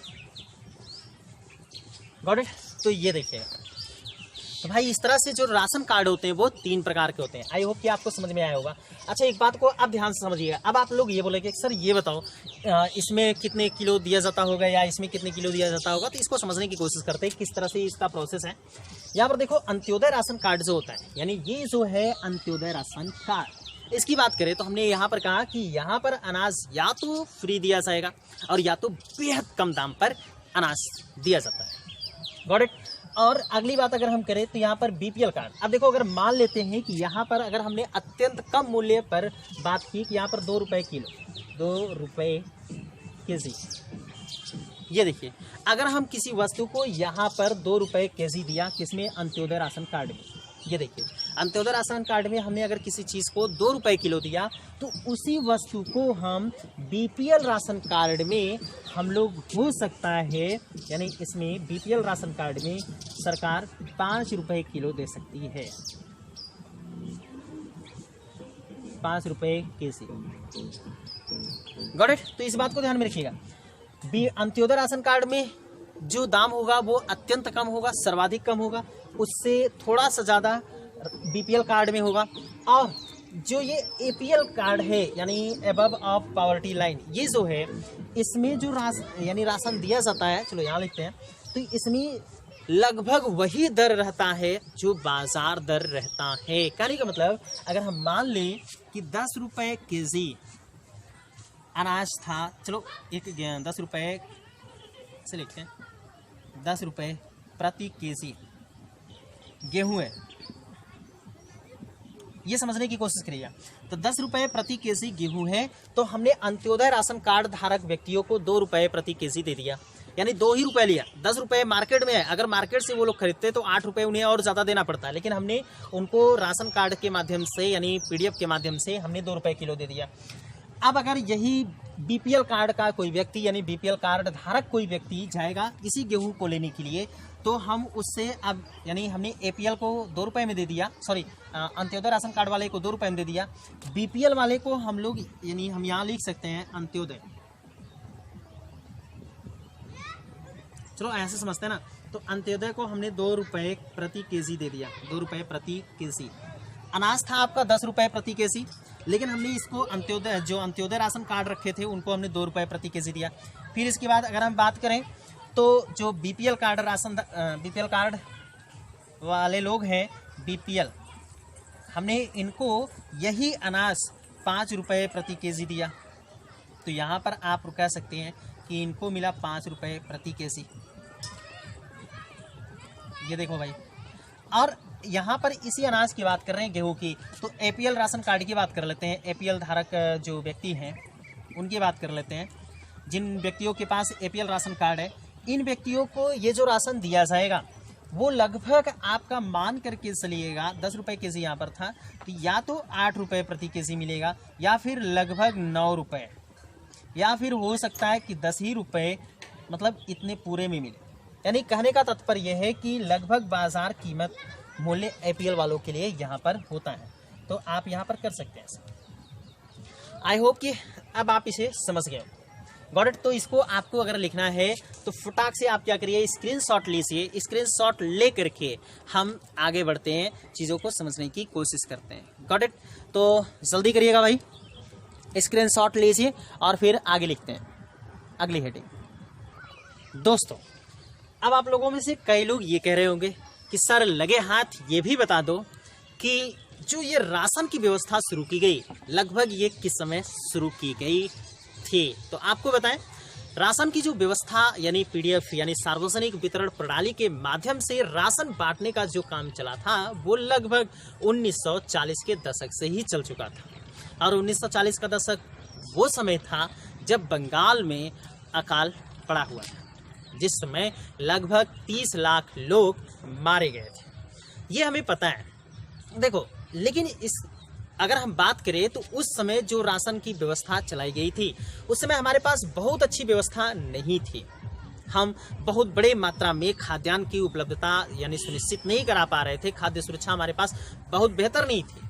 लेकिन जैसे ही 60 के दशक में हम एंट्री किए, यानी 1960 के दशक में एंट्री किया गया भारत की, तो भारत में फिर से भूखमरी वगैरह जैसी समस्याएं आने लगी और कई जगहों पर देखा गया कि नहीं, यहाँ कई जगहों पर कई क्षेत्रों में भूखमरी जैसी समस्या देखी गई।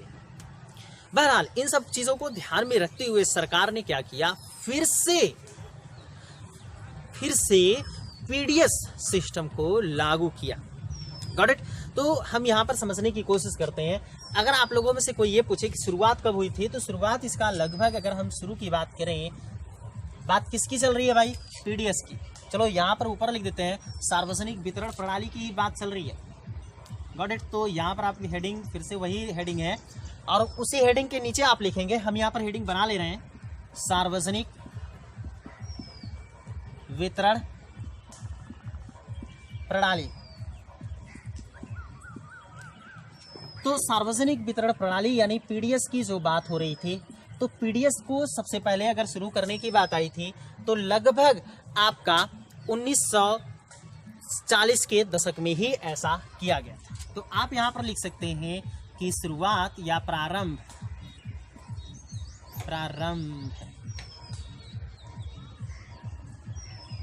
ये देखिए, तो प्रारंभ 1940 के दशक में, ठीक है। तो प्रारंभ 1940 के दशक में किया गया था। आप लोगों को ये भी पता है साथियों कि यहाँ पर प्रारंभ जो किया गया था, इस समय स्थिति क्या थी, भारत में अकाल पड़ा था और लगभग 30 लाख लोग मारे गए थे। बहुत बड़ी बात है, ठीक है। लेकिन हमने इसको पुनः प्रारंभ, परंतु दशक में, प्रारंभ 1940 के दशक में, परंतु पुनः जीवित। अच्छा देखिए, आप लोगों को यहाँ पर पूरा सेंटेंस नहीं लिखा रहा है क्योंकि मोटे मोटे चीज़ों को आपको जानना है, बाकी सारी चीज़ों को नहीं जानना है, छोड़ देना है। तो पुनः जीवित हमने इसको किया 60 के दशक में, पुनः जीवित 60 के दशक में किया गया। Got it. तो इस बात को ध्यान में रखिएगा भाई, पुनः इसको 60 के दशक में जीवित किया गया है। तो यहाँ पर समझने की कोशिश करते हैं। अब देखो यहाँ पर इसको यानी 60 के दशक में जीवित किया गया और हमने ये समझ रखा था अभी यानी इसके जस्ट पहले कि राशन कार्ड के माध्यम से सभी लोगों को जो राशन दिया गया, वो पहले तो शुरुआत में सभी लोगों को समान दिया जा रहा था, लेकिन फिर हमने उसमें परिवर्तन करने की कोशिश की और परिवर्तन किया भी। और परिवर्तन करने के माध्यम में हमने 3 प्रकार के राशन कार्डों का भी निर्माण कर दिया, Antyodaya ration card, BPL ration card और एपीएल राशन कार्ड, ठीक है। Got it. तो इस बात को आप समझ गए। अगली बात अगर यहाँ पर जो इंपॉर्टेंट है उसको की जाए तो देखो, ये तो शुरू किया गया। अब अगर हम इसकी बात करें तो गरीबी की जो उस समय स्तर था, गरीबी का स्तर बहुत ज़्यादा था। तो गरीबी के यहाँ पर अगला पॉइंट आप लिख सकते हैं कि गरीबी के उच्च स्तर को देखते हुए, ठीक है। तो गरीबी के उच्च स्तर को देखते हुए भारत सरकार ने क्या किया, भारत सरकार ने या सॉरी आप कह सकते हैं NSSO, याद करिए, देखते हुए NSSO याद करिए, ये क्या था, कहीं पहले वीडियोस में हमने पढ़ा था। यानी लगभग अगर बात की जाए तो हमें लगता है कि निर्धनता रेखा की माप करने वाली जो एक रेखा है भारत में, वो ये है, यानी नेशनल सैंपल सर्वे ऑर्गेनाइजेशन, ठीक है। तो NSSO याद करिए इसको आप, लगभग हमको लगता है कि तीसरे चैप्टर में था और लास्ट वीडियोस में नहीं, तीसरे चैप्टर के हमको लगता है 3 वीडियोस आपको उपलब्ध कराए गए थे, 3 लेक्चर। तो उस 3 लेक्चर में, सेकंड लेक्चर में ये NSSO आया, ठीक है। तो इस बात को ध्यान में रखिए। तो NSSO ने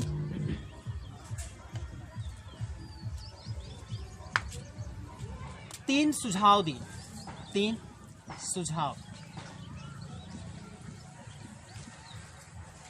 ठीक है। या आप कह सकते हैं वैसे एनसीईआरटी की किताब में दिया है कि रिपोर्ट दी है, यानी रिपोर्ट के अनुसार। तो NSSO के रिपोर्ट के अनुसार, के आप ऐसे भी कर सकते हैं के अनुसार, ठीक है।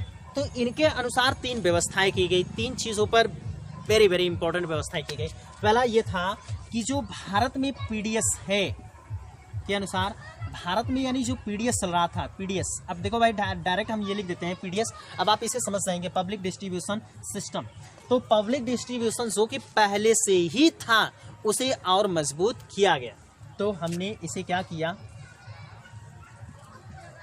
और अधिक मजबूत किया, ठीक है। दूसरा यहां पर कुछ और अपनाया गया, एकीकृत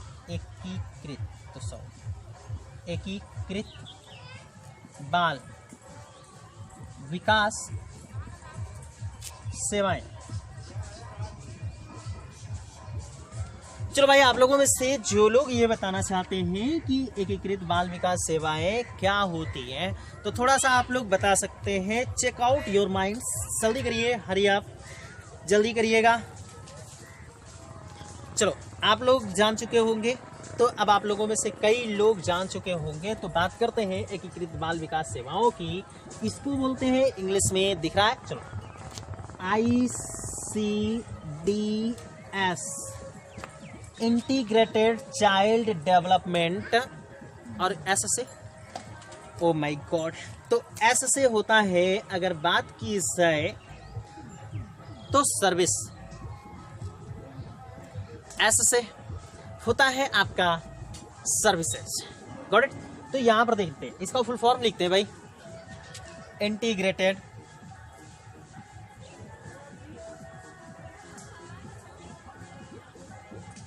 चले, इंटीग्रेटेड चाइल्ड डेवलपमेंट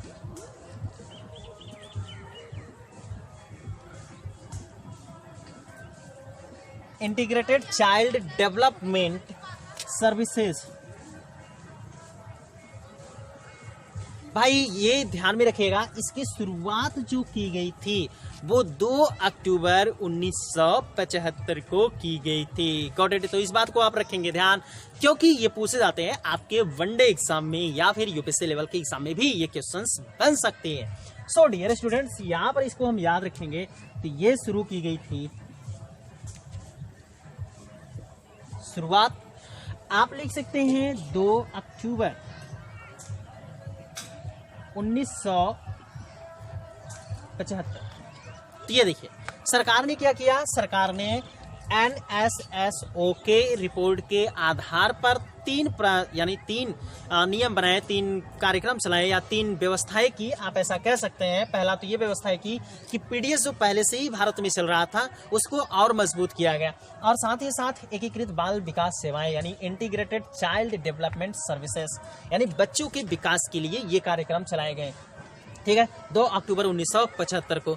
और एक और था, तो यहाँ पर नीचे दिखेगा कि नहीं, अगर दिखे तो हम लोग यहाँ पर नीचे लिख सकते हैं, कार्य के बदले अनाज। तो चलो लिख लेते हैं भाई। तो यहाँ पर एक तीसरा हम लिख लेते हैं, दिख रहा है, चलो ठीक है, दिखिए। तो हम लिख सकते हैं काम के बदले अनाज। तो लिखिएगा, काम के बदले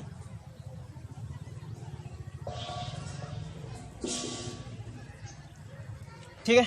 तो काम के बदले अनाज यानी इसकी इंग्लिश होती है FFW। भाई देखो, आज ना सीजन चल रहा है शादियों का, और शादियों के सीजन में हमने आपको पहले भी बता रखा था कि ये जो वीडियोस हम शूट करते हैं, ये वीडियोस शूट की जाती है गांव में, बाहर क्षेत्र में शूट की जाती है, ठीक है, मैदान में शूट की जाती है, इसलिए आवाज़ आना थोड़ी बहुत लाजमी है। तो आप उसको थोड़ा सा पचा लिया करिए, थोड़ा समझ जाया करिए। हम मानते हैं कि डिस्ट्रैक्शन होता है, बट अभी ऐसी व्यवस्था नहीं है कि हम आपको कुछ व्यवस्थाएं दे पाएँ। बहरहाल यहाँ पर हम चाहते तो लेक्चर को रोक भी सकते हैं, लेकिन हमें लगता है कि अगर लेक्चर को रोक देंगे तो हमारी स्टडी जो होगी वो बहुत पीछे हो जाएगी, और ये करना उचित नहीं होगा, लाजमी नहीं होगा। इसलिए हम कोशिश करते हैं कि ज़्यादा से ज़्यादा आपको बेहतर वीडियोस प्रोवाइड करें, लेकिन थोड़े बहुत फिलहाल शोरगुल आ ही जाते हैं, तो उन पर आप माइंड ना करेंगे, उनके लिए आप क्षमा करेंगे हमें, और वीडियोस को एंजॉय करेंगे। चलो देखते हैं आगे, और कंटेंट को आप बखूबी नोट करते भी चलेंगे। तो काम के बदले अनाज, सरकार ने इसको भी शुरू किया, जो कि हमने अभी इसके पिछले चैप्टर में पढ़ रखा था। निर्धनता का उन्मूलन करने के लिए सरकार ने इन कुछ योजनाओं को चलाया था, जैसे स्वर्ण ग्राम योजना, ऐसे करके था। ठीक है, तो यहाँ पर हम बात करते हैं काम के बदले अनाज, FFW, यानी आप कह सकते हैं इसकी शुरुआत जो हुई थी, इसकी शुरुआत 1977-78 में की गई थी। ध्यान में रखिएगा, काम के बदले अनाज, इसकी शुरुआत 1977-78 में ही की गई थी। और इसके अगर फुल फॉर्म की अगर हम बात कर लें, तो इसके फुल फॉर्म को आप लिख सकते हैं फेडरेशन ऑफ फ्री वर्कर्स। ठीक है, अगर आपका मन करे तो लिखेगा, नहीं मन करे, हम इसलिए नहीं लिख रहे हैं क्योंकि यहाँ पर नीचे हो जाएगा। चलो अच्छा देखते हैं, तो ठीक है, फेडरेशन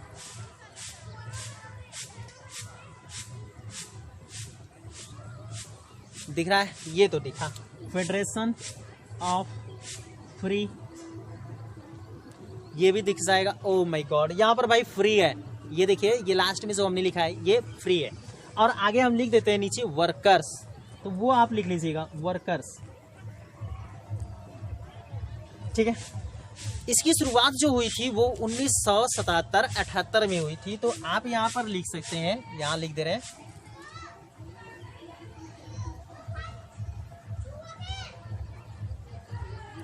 दिख रहा है। तो शुरुआत 1977-78, गॉट इट। तो इस बात को ध्यान में रखिए, लगाइए आप इस पर स्क्रीनशॉट और जल्दी से इसको खींचिए। इसके बाद हम आगे बढ़ते हैं, कुछ और चीज़ों को पढ़ने की कोशिश करते हैं। भाई अभी पीडीएस ही चलेगा, यानी सार्वजनिक वितरण प्रणाली ही चलेगा।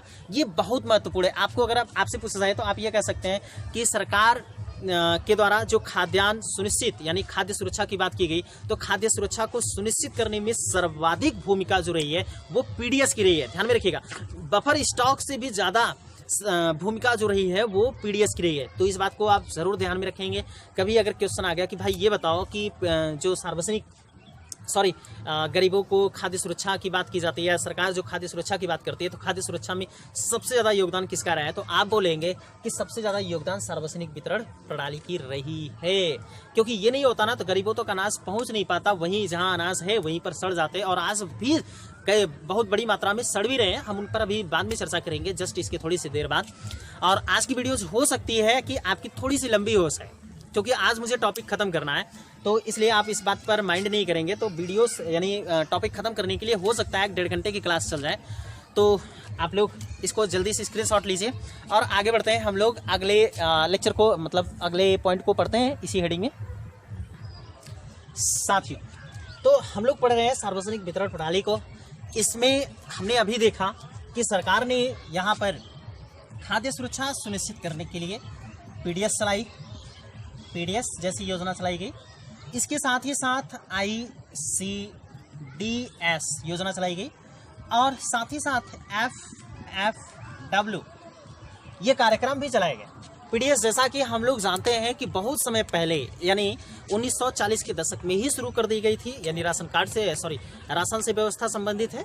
वही ICDS हमने 1975 में शुरू की, और FFW 1977 और 78 में हमने इसकी शुरुआत की। ICDS बच्चों के बाल विकास से संबंधित है, वही FFW काम के बदले अनाज की बात करता है। इन सब चीज़ों से सीख लेते हुए सरकार ने, यानी इन सब चीज़ों को जब देश में लागू किया गया तो सरकार के पास अनुभव बढ़ा। सरकार ने देखा कि यदि इन सब चीज़ों से इतना लाभ हुआ तो इसके तहत हम क्या कर सकते हैं, गरीबी उन्मूलन कर सकते हैं। सरकार ने वर्तमान में इनसे सीख लेते हुए, आप ऐसे कह सकते हैं कि इनसे सीख लेते हुए चलो भाई, इनसे सीख लेते हुए, ठीक है, इनसे सीख लेते हुए वर्तमान में अनेक गरीबी उन्मूलन कार्यक्रम, जिसकी इंग्लिश होती है पॉवर्टी एलिविएशन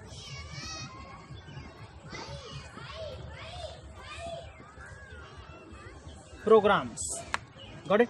तो चलो यहाँ लिख लेते हैं प्रोग्राम्स। तो यहाँ पर पूरा नहीं हो पाएगा भाई, तो इधर लिख लेते हैं प्रोग्राम्स, M है प्रोग्राम्स, गॉट इट। तो यहाँ पर देखिएगा, तो सरकार ने क्या किया, पीडीएस, ICDS और FFW से अनेक सीख लिया, और इन सीख से सरकार ने अनेक गरीबी उन्मूलन कार्यक्रम भारत में शुरू कर दिए।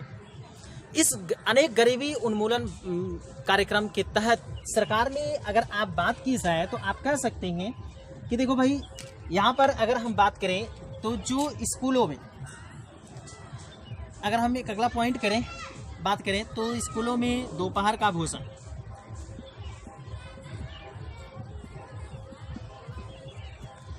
यानी जिनको आप मध्याह्न भोजन कहते हैं, तो मध्याह्न भोजन भी खाद्य सुरक्षा को बढ़ाने में महत्वपूर्ण भूमिका निभाई है। यहाँ पर दोपहर के भोजन के साथ साथ आप कुछ चीज़ों को और भी लिख सकते हैं। जैसे अगर हमने रोजगार कार्यक्रम चलाया, रोजगार कार्यक्रम, तो ये सब ऐसी चीजें थी जिनसे भारत में स्थिति जो थी अर्थात खाद्य सुरक्षा के मामले में वो बेहतर हुई। यानी सभी लोगों के लिए आप कह सकते हैं खाद्य सुरक्षा बेहतर हुई। ठीक है, तो इन सब चीज़ों से आप कह सकते हैं कि जो निष्कर्ष निकल करके आएगा वो निष्कर्ष था कि खाद्य सुरक्षा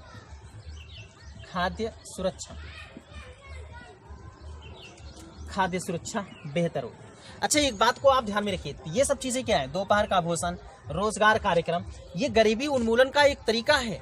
हमने गरीबी उन्मूलन के लिए अनेक कार्यक्रम चलाए। तो इन कार्यक्रमों में आप कह सकते हैं कि एक कार्यक्रम ये है, दूसरा कार्यक्रम ये है, आप जैसे करके इनको लिख सकते हैं। ये देखिए, इस तरह से अगर हम लिख दें तो इसमें कोई दिक्कत नहीं है। तो गरीबी उन्मूलन के लिए हमने दोपहर का भोजन भी कार्यक्रम शुरू किया स्कूलों में, और रोजगार कार्यक्रम भी शुरू किया। इसके तहत खाद्य सुरक्षा बढ़ी, यानी लोगों की जब आय बढ़ेगी तो लोग खाद्य का उपभोग ज़्यादा से ज़्यादा बेहतर ढंग से कर सकेंगे। ये आप समझ पा रहे हैं। तो ठीक है, तो यहाँ तक आप लिख सकते हैं इन सब चीज़ों से। चलो भाई, एक चीज़ आपको नहीं बताए थे, आप लोगों को यहाँ पर हम लिख देते हैं डब्बे में बंद करके, आप लोग उन चीज़ों को समझ जाइएगा।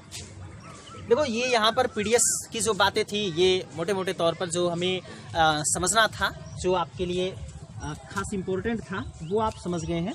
अब हम वर्तमान स्थिति की भी बात कर लेंगे कि वर्तमान स्थिति में खाद्य सुरक्षा कैसी है, हम इसकी बात कर लेते हैं। लेकिन इसके पहले हम एमएसपी की बात कर लेते हैं।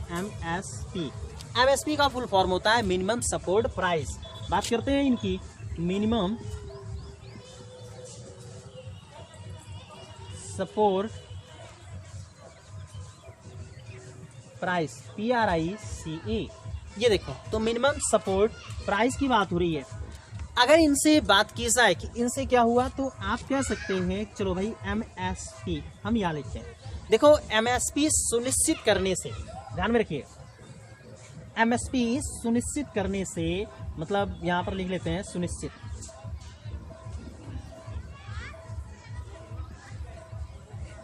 ठीक है, तो MSP सुनिश्चित करने से कई लाभ हुए, जैसे किसानों की आय,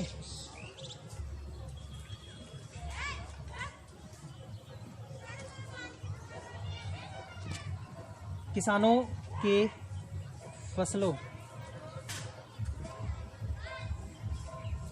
को संरक्षण मिला।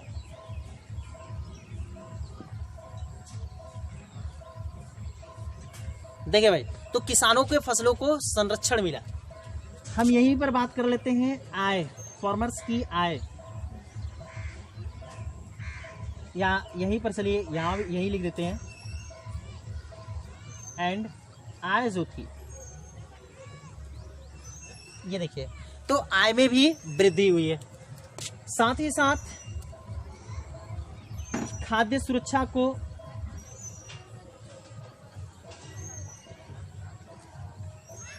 सुरक्षा को बढ़ाने में बल मिला है। तो यहाँ पर इस चीज़ को भी आप लिख सकते हैं, खाद्य सुरक्षा भी सुनिश्चित हो सकी है, खाद्य सुरक्षा भी बेहतर हो सकी है। ठीक है, तो ये सब कई कारण हैं जिनको आप लिख सकते हैं। ये सब देखिए, आप इस चीज़ को जानते रहिएगा, ये प्री लेवल में भी पूछे जा सकते हैं, मेंस लेवल में भी पूछे जा सकते हैं ये सब क्वेश्चंस। ठीक है, गॉट इट। तो इस बात को आप जानते रहेंगे। इस तरीके से आप कुछ और भी कंक्लूजन निकाल सकते हैं। जैसे अगर बात की जाए तो उत्पादन को, अनाजों के उत्पादन को बढ़ावा मिला, तो उत्पादन दिख रहा है भाई, यहाँ पर नहीं दिख रहा है, तो चलिए हम एकदम लास्ट में लिखे हैं उत्पादन, तो उत्पादन को बढ़ावा मिला, हम ऊपर की तरफ तीर लगा दे रहे हैं। तो ये सब चीज़ें ऐसी हैं कि जिन ना MSP से ये सब लाभ हो रहे हैं। Got it. तो इस बात को ध्यान में रखिएगा, हम फिर से पढ़ दे रहे हैं, जिन लोगों को नहीं दिख रहा है वो लोग देख लेंगे। तो MSP यानी मिनिमम सपोर्ट प्राइस से क्या लाभ हुआ, हम इसकी बात कर रहे हैं। तो इससे क्या हुआ, किसानों के फसल संरक्षित हुए और उनके फसलों को संरक्षण मिला, आगे आय इनकी सुनिश्चित हुई, आय बढ़ी, और इसके बाद खाद्य सुरक्षा भी बेहतर हुआ, उत्पादन जो था वो भी अच्छा हुआ, यानी उत्पादन बढ़ा। तो इन चीज़ों को आप लिख सकते हैं। अब यहाँ तक हम लिखने के बाद अब इसको मिटाते हैं और एक नई हेडिंग पढ़ते हैं। आप स्क्रीनशॉट जल्दी से लीजिएगा। नई हेडिंग हम लोगों की जो है वो है खाद्य सुरक्षा की वर्तमान स्थिति। तो इसको जल्दी से स्क्रीनशॉट लीजिए। चलिए आगे बढ़ते हैं। तो दोस्तों चलिए अगली हेडिंग पढ़ते हैं। अगली हेडिंग सीखने और समझने की कोशिश करते हैं। आपको बताएं कि खाद्य सुरक्षा में जैसा कि हमने पहले ही देख रखा था, अगर पहले हेडिंग लिख लें तब बात करें तो जिससे हमें ज़्यादा समझ में आएगा। तो आप कह सकते हैं कि खाद्य सुरक्षा में की वर्तमान स्थिति या भारत के वर्तमान में खाद्य सुरक्षा की स्थिति। तो वर्तमान में खाद्य सुरक्षा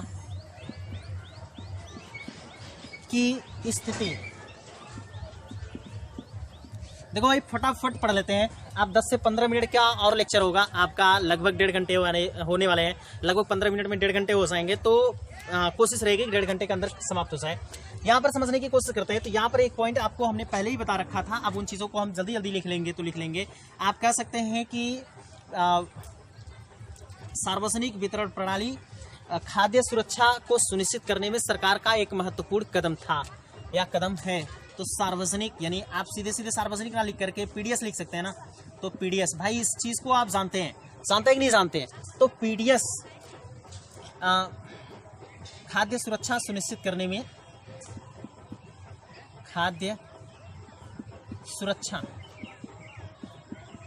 सुनिश्चित करने में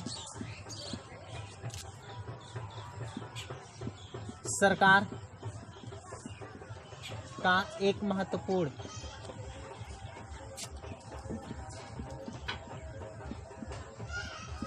कदम है करेंगे क्योंकि अभी भी चल रहा है।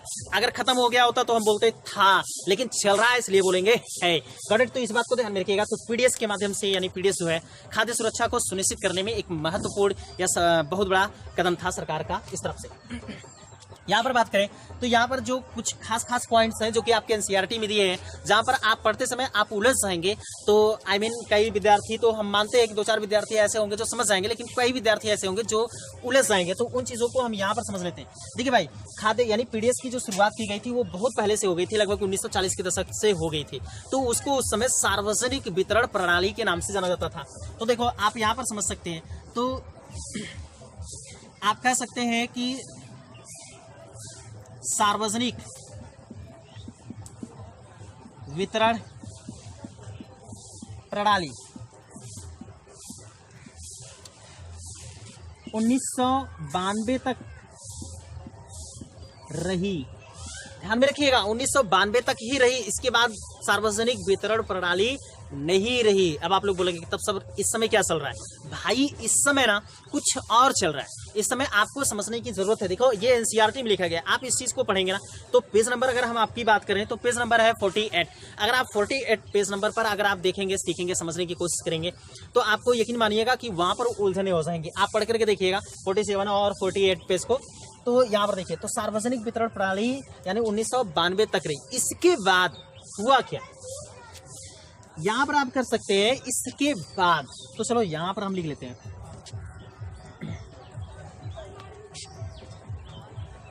इसके बाद संशोधित सार्वजनिक वितरण प्रणाली। Got it. तो ध्यान में रखिएगा भाई, पहले तो क्या था कि 1992 तक सार्वजनिक वितरण प्रणाली थी, लेकिन 1992 के बाद संशोधित सार्वजनिक वितरण प्रणाली शुरू हुई। और इसकी शुरुआत कब हुई थी? तो ये 1992 में समाप्त हुई, ये 1992 में शुरू हुई। Got it. तो इस बात को आप रखेंगे ध्यान, ये आपकी एनसीईआरटी किताब में, बुक में दिया गया है। तो इस चीज़ को आप छोड़ेंगे नहीं, समझते चलेंगे, नहीं तो फिर हो सकती है थोड़ी बहुत दिक्कतें। ठीक है। तो अगली बात करते हैं यहाँ पर। अब यहाँ से देखिए, यहाँ से फिर से बदल जाता है और बदलने के बाद अगर यहाँ पर बात करें तो 1900 लगभग 97-96 में, तो इस समय 97-96 में फिर से इसको बदल करके, यानी किसको हाँ, सार्वजनिक वितरण प्रणाली को बदल करके 1996-97 में। भाई देखो ना, डेटा जो होता है, डेटा भूलने में आ जाता है, उसके लिए कोई दिक्कत नहीं है, आप बुक देख सकते हैं, चैप्टर को देख सकते हैं, ठीक है। तो यहाँ पर देखिए, तो 1900 आप कह सकते हैं लक्षित, यानी अगर आपको लिखना है तो आप लिख सकते हैं लक्षित सार्वजनिक वितरण प्रणाली। Got it. तो 1997 में लक्षित सार्वजनिक वितरण प्रणाली शुरू हुई। 1997 में लक्षित सार्वजनिक वितरण प्रणाली शुरू हुई। अच्छा देखिए, आप लोगों में से कई लोग ये होंगे, कई विद्यार्थी ऐसे होंगे कि सर ये बताओ, इतनी सारी चीज़ों को क्यों फालतू में बता रहे हो। तो भाई मेरे, इस चीज़ को आप जानो। देखो, गांव के जो लोग होंगे वो लोग सीधे एक ही चीज़ को जानेंगे, पीडीएस या सार्वजनिक वितरण प्रणाली, उनके लिए ठीक होगा। बट हम लोग क्या कर रहे हैं ना, हम लोग कम्पिटेटिव एग्जाम की तैयारी कर रहे हैं, हम कंपटीशन की एग्जाम की तैयारी कर रहे हैं, हम ब्यूरोक्रेट्स बनना चाहते हैं। तो जब हम ब्यूरोक्रेट्स बनना चाहेंगे तो हमें थोड़ा सा तो पता होना चाहिए ना, कब क्या चीज़ें की गई। देखो, इसको आप यहाँ से समझ सकते हो, समझते हैं। देखो हुआ क्या था, ये जो सार्वजनिक वितरण प्रणाली थी, यानी 1992 में जो समाप्त हुई, इसमें क्या था कि सभी को एक समान अनाज मिलता था, सभी को एक समान, ठीक है। तो सभी को यहाँ पर एक समान अनाज उपलब्ध कराया जाता था। बट हमने क्या किया, हमने फिर से इसके बाद संशोधित सार्वजनिक वितरण प्रणाली की शुरुआत की, और इसमें हमने क्या कर दिया, यहाँ पर हमने अब सभी को बराबर न करके, वही बात जो हमने अभी इसके पहले समझ रखी थी कि अब क्या हुआ, राशन कार्ड को डिवाइड किया गया, मतलब राशन कार्ड को 3 भागों में बांटा गया, Antyodaya ration card, BPL ration card और एपीएल राशन कार्ड में। करेक्ट। तो यहाँ पर हमने संशोधित किया, और संशोधित करके अब हमने तो किया कि नहीं, सबको एक समान नहीं दिया। इसे समझ में आया कि नहीं ना। तो इसलिए बेहद जरूरी, ये बेहद जरूरी है। समय जो चल रहा है ना, तो ये पहले बल्कि है आपका शोधित सार्वजनिक वितरण प्रणाली, इसको आरडीएस के नाम टेस्ट वाले को, लेकिन आप इस सेकंड वाले को आरपीडीएस के नाम से जानेंगे। Got it. तो यहाँ पर समझते हैं, अगला है ये जो 1997 में हमने लक्षित सार्वजनिक वितरण प्रणाली की शुरुआत की। क्यों? इसकी शुरुआत इसलिए किया गया ताकि वो व्यक्ति जो बहुत दूर दराज थे, यानी जो बहुत गरीब थे, हमने उनके पास पहुंचने के लिए, मतलब हमने उनको टारगेट किया कि हम अब उन तक भोजन को पहुंचाएंगे, खाद्य सुरक्षा उपलब्ध कराएंगे। ध्यान में रखिएगा, समझ में आ रहा नहीं आ रहा ना। तो इस बात को आप समझें कि सार्वजनिक जो लक्षित सार्वजनिक वितरण प्रणाली है, इसको इंग्लिश में बोलते हैं टारगेटेड पीडीएस। ठीक है, तो अगर आपके मन में हो तो आप इसको लिख सकते हैं टारगेटेड पीडीएस। चलो यहाँ पर इसका पूरा लिख देते हैं इंग्लिश। अच्छा, आप लोग ये सोच रहे होंगे कि सर आपकी क्लास भी जो है वो कोचिंग का नाम भी टारगेट है करके, मिशन टारगेट MTIS, तो यहाँ भी टारगेटेड है, यहाँ भी टारगेटेड है। कुछ चीज़ों को खास तौर पे टारगेट किया जाता है, जैसे यहाँ पर इस वीडियोस के माध्यम से हम खास तौर पर यूपीएससी के टारगेट करते हैं, और इसमें आपके SSC वगैरह लेवल पे भी कुछ चीज़ें आ जाती हैं। तो यहाँ पर है टारगेटेड पीडीएस, ये देखो। तो इस टारगेटेड पीडीएस की हमने शुरुआत की, और इसके लिए खास तौर पर हमने क्यों शुरुआत की, ताकि गरीब तक हम पहुंच सके, अनाजों की जो खाद्य सुरक्षा की उपलब्धता है वो सुनिश्चित कर सके। इस लिहाज से हमने टारगेटेड पीडीएस की शुरुआत की 1997 में। तो आप इस चीज़ को लिख सकते हैं। चलो भाई जल्दी से लिखिएगा। अब अगर यहाँ पर हम आपको बताएं, जल्दी करिएगा, या फिर स्क्रीनशॉट ले लिया करिए ना, तो स्क्रीनशॉट ले लेंगे आप लोग तो ज़्यादा बेहतर होगा। और चलिए आगे बढ़ते हैं। हो गया होगा भाई, चलो शुरू करते हैं। देखो, अब इसके बाद ना इतनी सारी चीज़ों को सुनिश्चित करने के बाद हमने क्या किया, हमने कुछ चीज़ों को और करना शुरू किया। चलो यहाँ समझते हैं। हमने सभी लोगों तक खाद्य सुरक्षा उपलब्ध कराने के लिए, खाद्य सुरक्षा बेहतर कराने के लिए कुछ और कार्यक्रम चलाए। जैसे 2000 में आप कह सकते हैं सन 2000। देखो भाई, इस लाइन को ध्यान से सुनिएगा, क्योंकि ये एनसीईआरटी में ऐसे लिखा गया ना, एक जगह लिखा गया है 2002 और एक जगह लिखा गया है 2000। जैसे अगर हम बात कर रहे हैं किसकी, अंत्योदय अन्न योजना की। अंत्योदय अन्न योजना यदि एनसीईआरटी आप पढ़ते हैं तो एनसीईआरटी के पेज नंबर 48 पर आप देखेंगे तो इसकी शुरुआत 2000 में दिया गया है। वही अगर इसको कहीं और ले जाकर के, यानी जो आप देख रहे होंगे जो डायग्राम बना होगा, अगर हम डायग्राम की बात करें तो आप जा करके देख सकते हैं, आपके पास एनसीईआरटी की किताब होगी तो लास्ट चैप्टर देखिएगा, क्लास 9 का, क्लास 9 ही चल रहा है, तो उसमें आप लास्ट चैप्टर देखेंगे तो वहां पर एक पेज नंबर 48 पर, तो वहां पर एक आरेख बना है, एक आप कह सकते हैं कि ग्रुप बना है, समूह बना है, तो जिसमें सभी को लिखा गया है। तो वहां पर आप देखेंगे कि यहाँ पर ये जो अंत्योदय अन्न योजना है इसकी शुरुआत 2002 दिखाता है, जबकि दो जगह आप देखेंगे पेज नंबर 48 पर जहाँ पर शब्दों में लिखा गया है सब कुछ, उसमें आप देखेंगे तो 2000 दिया है। फिर इसके बाद आप पेज नंबर 49 पर देखेंगे तो वहाँ भी 2000 दिया है। अब आप लोगों को कन्फ्यूजन बढ़ जाएगा, इसको समझने के लिए समझते हैं, ठीक है। तो सन 2000 में हमने खाद्य को और सुरक्षित करने के लिए, यानी आप कह सकते हैं सन 2000 में खाद्य सुरक्षा बढ़ाने के लिए, ये ध्यान में रखिएगा भाई, तो सन 2000 में खाद्य सुरक्षा बढ़ाने के लिए दो विशेष योजनाएं शुरू की गई। दो विशेष दिख रहा है, तो दो विशेष योजनाएं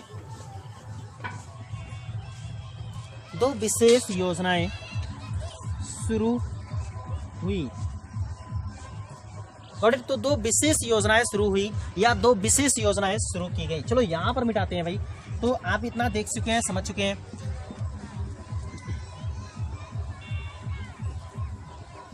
भाई धैर्य रख करके बैठिएगा, आज ये क्लास हम चाहते हैं कि आपके समाप्त हो जाए, इसके बाद 10-5 मिनट का जो भी होगा मैं अंधेरे में देखूंगा चलेगा, लेकिन आप लोगों को जो वर्ड्स होंगे, जो शब्द होंगे वो अच्छे से दिखाई देंगे।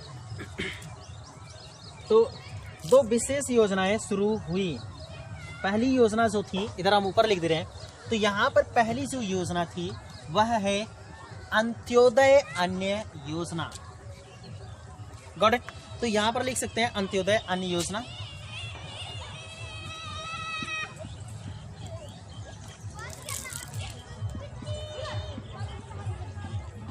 अंत्योदय अन्न योजना, और साथ ही साथ हमने एक योजना और चला रखी जिसको आप लोग बहुत पहले से सुने होंगे, अन्नपूर्णा योजना।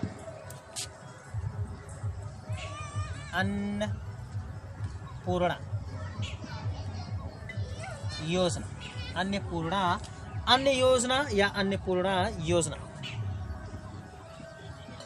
अच्छा देखिएगा, अब हम कैमरे के सामने ज़्यादा नहीं आएंगे क्योंकि ब्लैक सा हो गया है सब, तो अब आप क्या करेंगे, शब्दों को ही सीखिए, समझिए, क्योंकि अभी भी आपको शब्द दिख सकते हैं, समझ में आ सकता है। तो हमने दो योजनाओं की शुरुआत की। सबसे पहले ये देखते हैं, ये दोनों, कि आखिर दोनों का उद्देश्य क्या था। क्या दोनों का उद्देश्य एक ही था या दोनों का उद्देश्य अलग अलग था? ठीक है, तो अंत्योदय अन्न योजना, जो कि अभी हमने राशन कार्ड की बात की, तो अंत्योदय अन्न योजना जो थी, हमने इसके लिए क्या कर रखा, गरीबों में सर्वाधिक गरीबों के लिए इसकी शुरुआत की। तो गरीबों में सर्वाधिक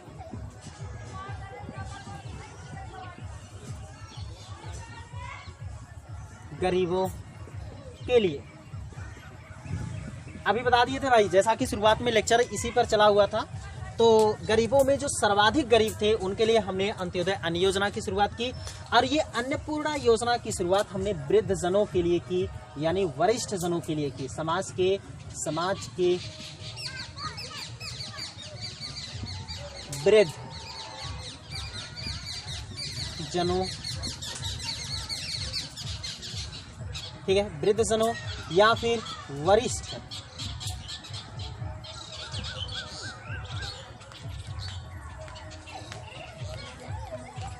वृद्धजनों या फिर वरिष्ठ लोगों के लिए।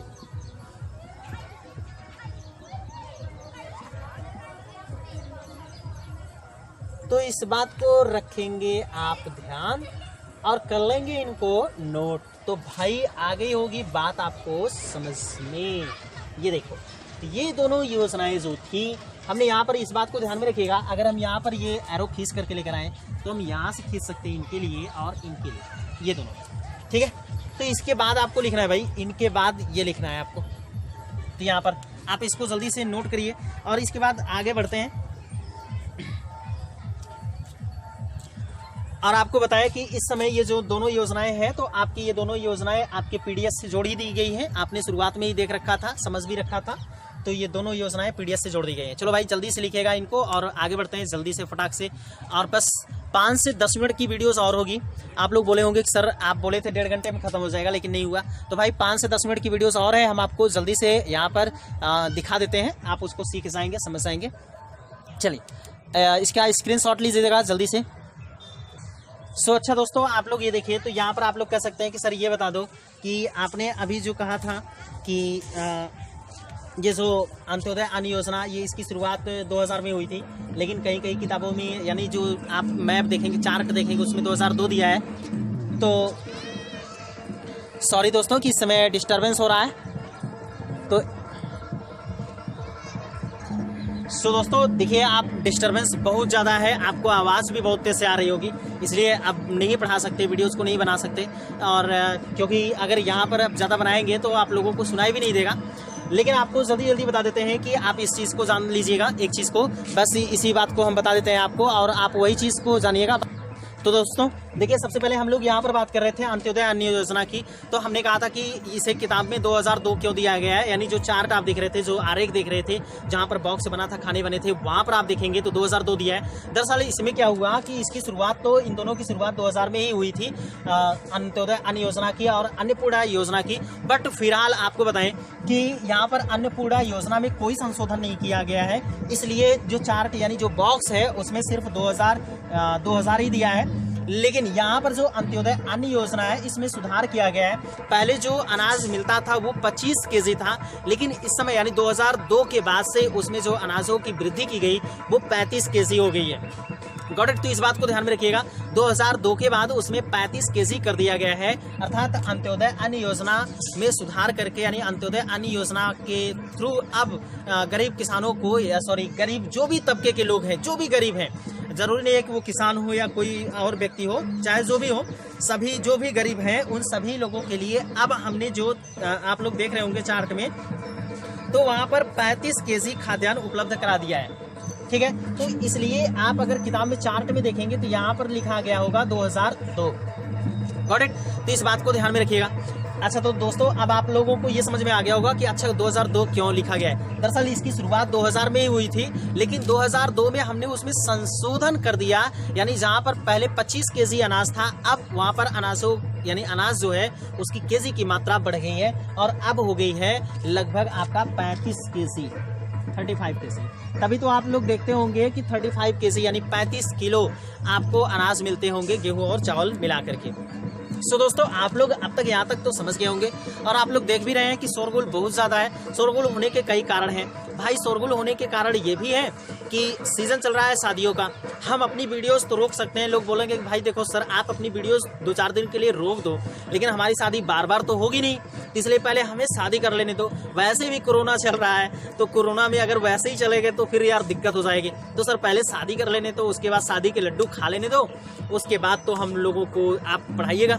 आपको पढ़ाना तो डेली है, तो इसलिए क्या करें भाई, उन्हीं की बात माननी पड़ती है ना। समझ में आ रहा है, आप लोग समझ पा रहे होंगे। तो शादी तो हम नहीं रोक सकते ना, बाकी सारी चीज़ों को रोक देंगे चलेगा, ठीक है। यानी पढ़ाई हम वीडियोस बनाना रोक देंगे, वो लोग हमको बोल देंगे सर देखो आप डेली बनाते हो, हम नहीं बोलते हैं। तो एक दिन हम शादी करने जा रहे हैं तो आपको प्रॉब्लम हो रही है, तो आप ना रोको ना, तो भाई हम नहीं रोक पाएंगे ना। तो इसलिए भाई उनको शादी कर लेने दीजिए, लाइफ उनको हैप्पी बिताने दीजिए। फिर इसके बाद हम लोग कल जो भी वीडियोस होंगे उनमें जो भी 10-15 मिनट का 20 मिनट का जो भी टॉपिक बनता है हम उसे जरूर कवर कर लेंगे। Got it. तो मेरी बातें भी शायद आप लोगों को सुनाई दे रही है कि नहीं सुनाई दे रही है मुझे नहीं पता, बट यार आप स्क्रीनशॉट ले लीजिएगा। मैं हट गया हूँ और अब इससे ज़्यादा क्या हट सकते हैं, इससे ज़्यादा तो बाहर अगर जाएंगे तो बाहर निकल जाएंगे, तो अब कुछ भी नहीं कहेंगे। तो रखिएगा अपना भी ध्यान, शादियों का सीज़न चल रहा है, आप भी बारात करिए, हैप्पी मस्त से खुश रहिए। लेकिन एक बात का ध्यान में रखेंगे, पंचमेल खाते समय कोरोना से यानी लोगों से थोड़ा सा बचाव करके ही रखें, ताकि आप भी सुरक्षित रहें, घर परिवार के लोग भी सुरक्षित रहें। देखिए सिर्फ बात आपकी नहीं है कि आप सुरक्षित रहेंगे, या आप सुरक्षित नहीं रहेंगे। जब अगर आपको कोई प्रॉब्लम होगी तो घर के परिवार के जो भी सदस्य होंगे सबको यह समस्याएं झेलनी पड़ेंगी। सो डियर स्टूडेंट्स, आप सभी लोगों से यह छोटा सा रिक्वेस्ट है, या आप मुझे बड़ा सा रिक्वेस्ट मान सकते हैं। आप लोगों से हाथ जोड़ करके निवेदन है कि कोरोना को हल्के में ना लीजिएगा, ये बहुत घातक है। और यकीन मानिए कई लोग ऐसे हैं जो ये कहते हैं कि नहीं कोरोना है ही नहीं, सरकारें ऐसी ही गलत अफवाहें उड़ा रही हैं। तो वो लोग बोलते हैं कि हमने तो देखा ही नहीं। तो भगवान ना करे कि वो लोग देखे या किसी को भी देखना पड़े, क्योंकि जिसको जो जिस दिन देख लेता है ना, फिर उसके बाद 1 मिनट के लिए वो देखना कभी नहीं चाहेगा। तो इसलिए आई होप कि आप ऐसी गलतियां नहीं करेंगे और आप अच्छे से रहेंगे, मस्त रहेंगे, घर परिवार को भी मस्त रखने में आप अपनी पूरी योगदान देंगे। सो डियर स्टूडेंट्स, आज के लिए बस इतना ही करते हैं, क्योंकि शोरगुल है। तो दीजिए मुझसे इजाजत। जय हिंद, जय भारत।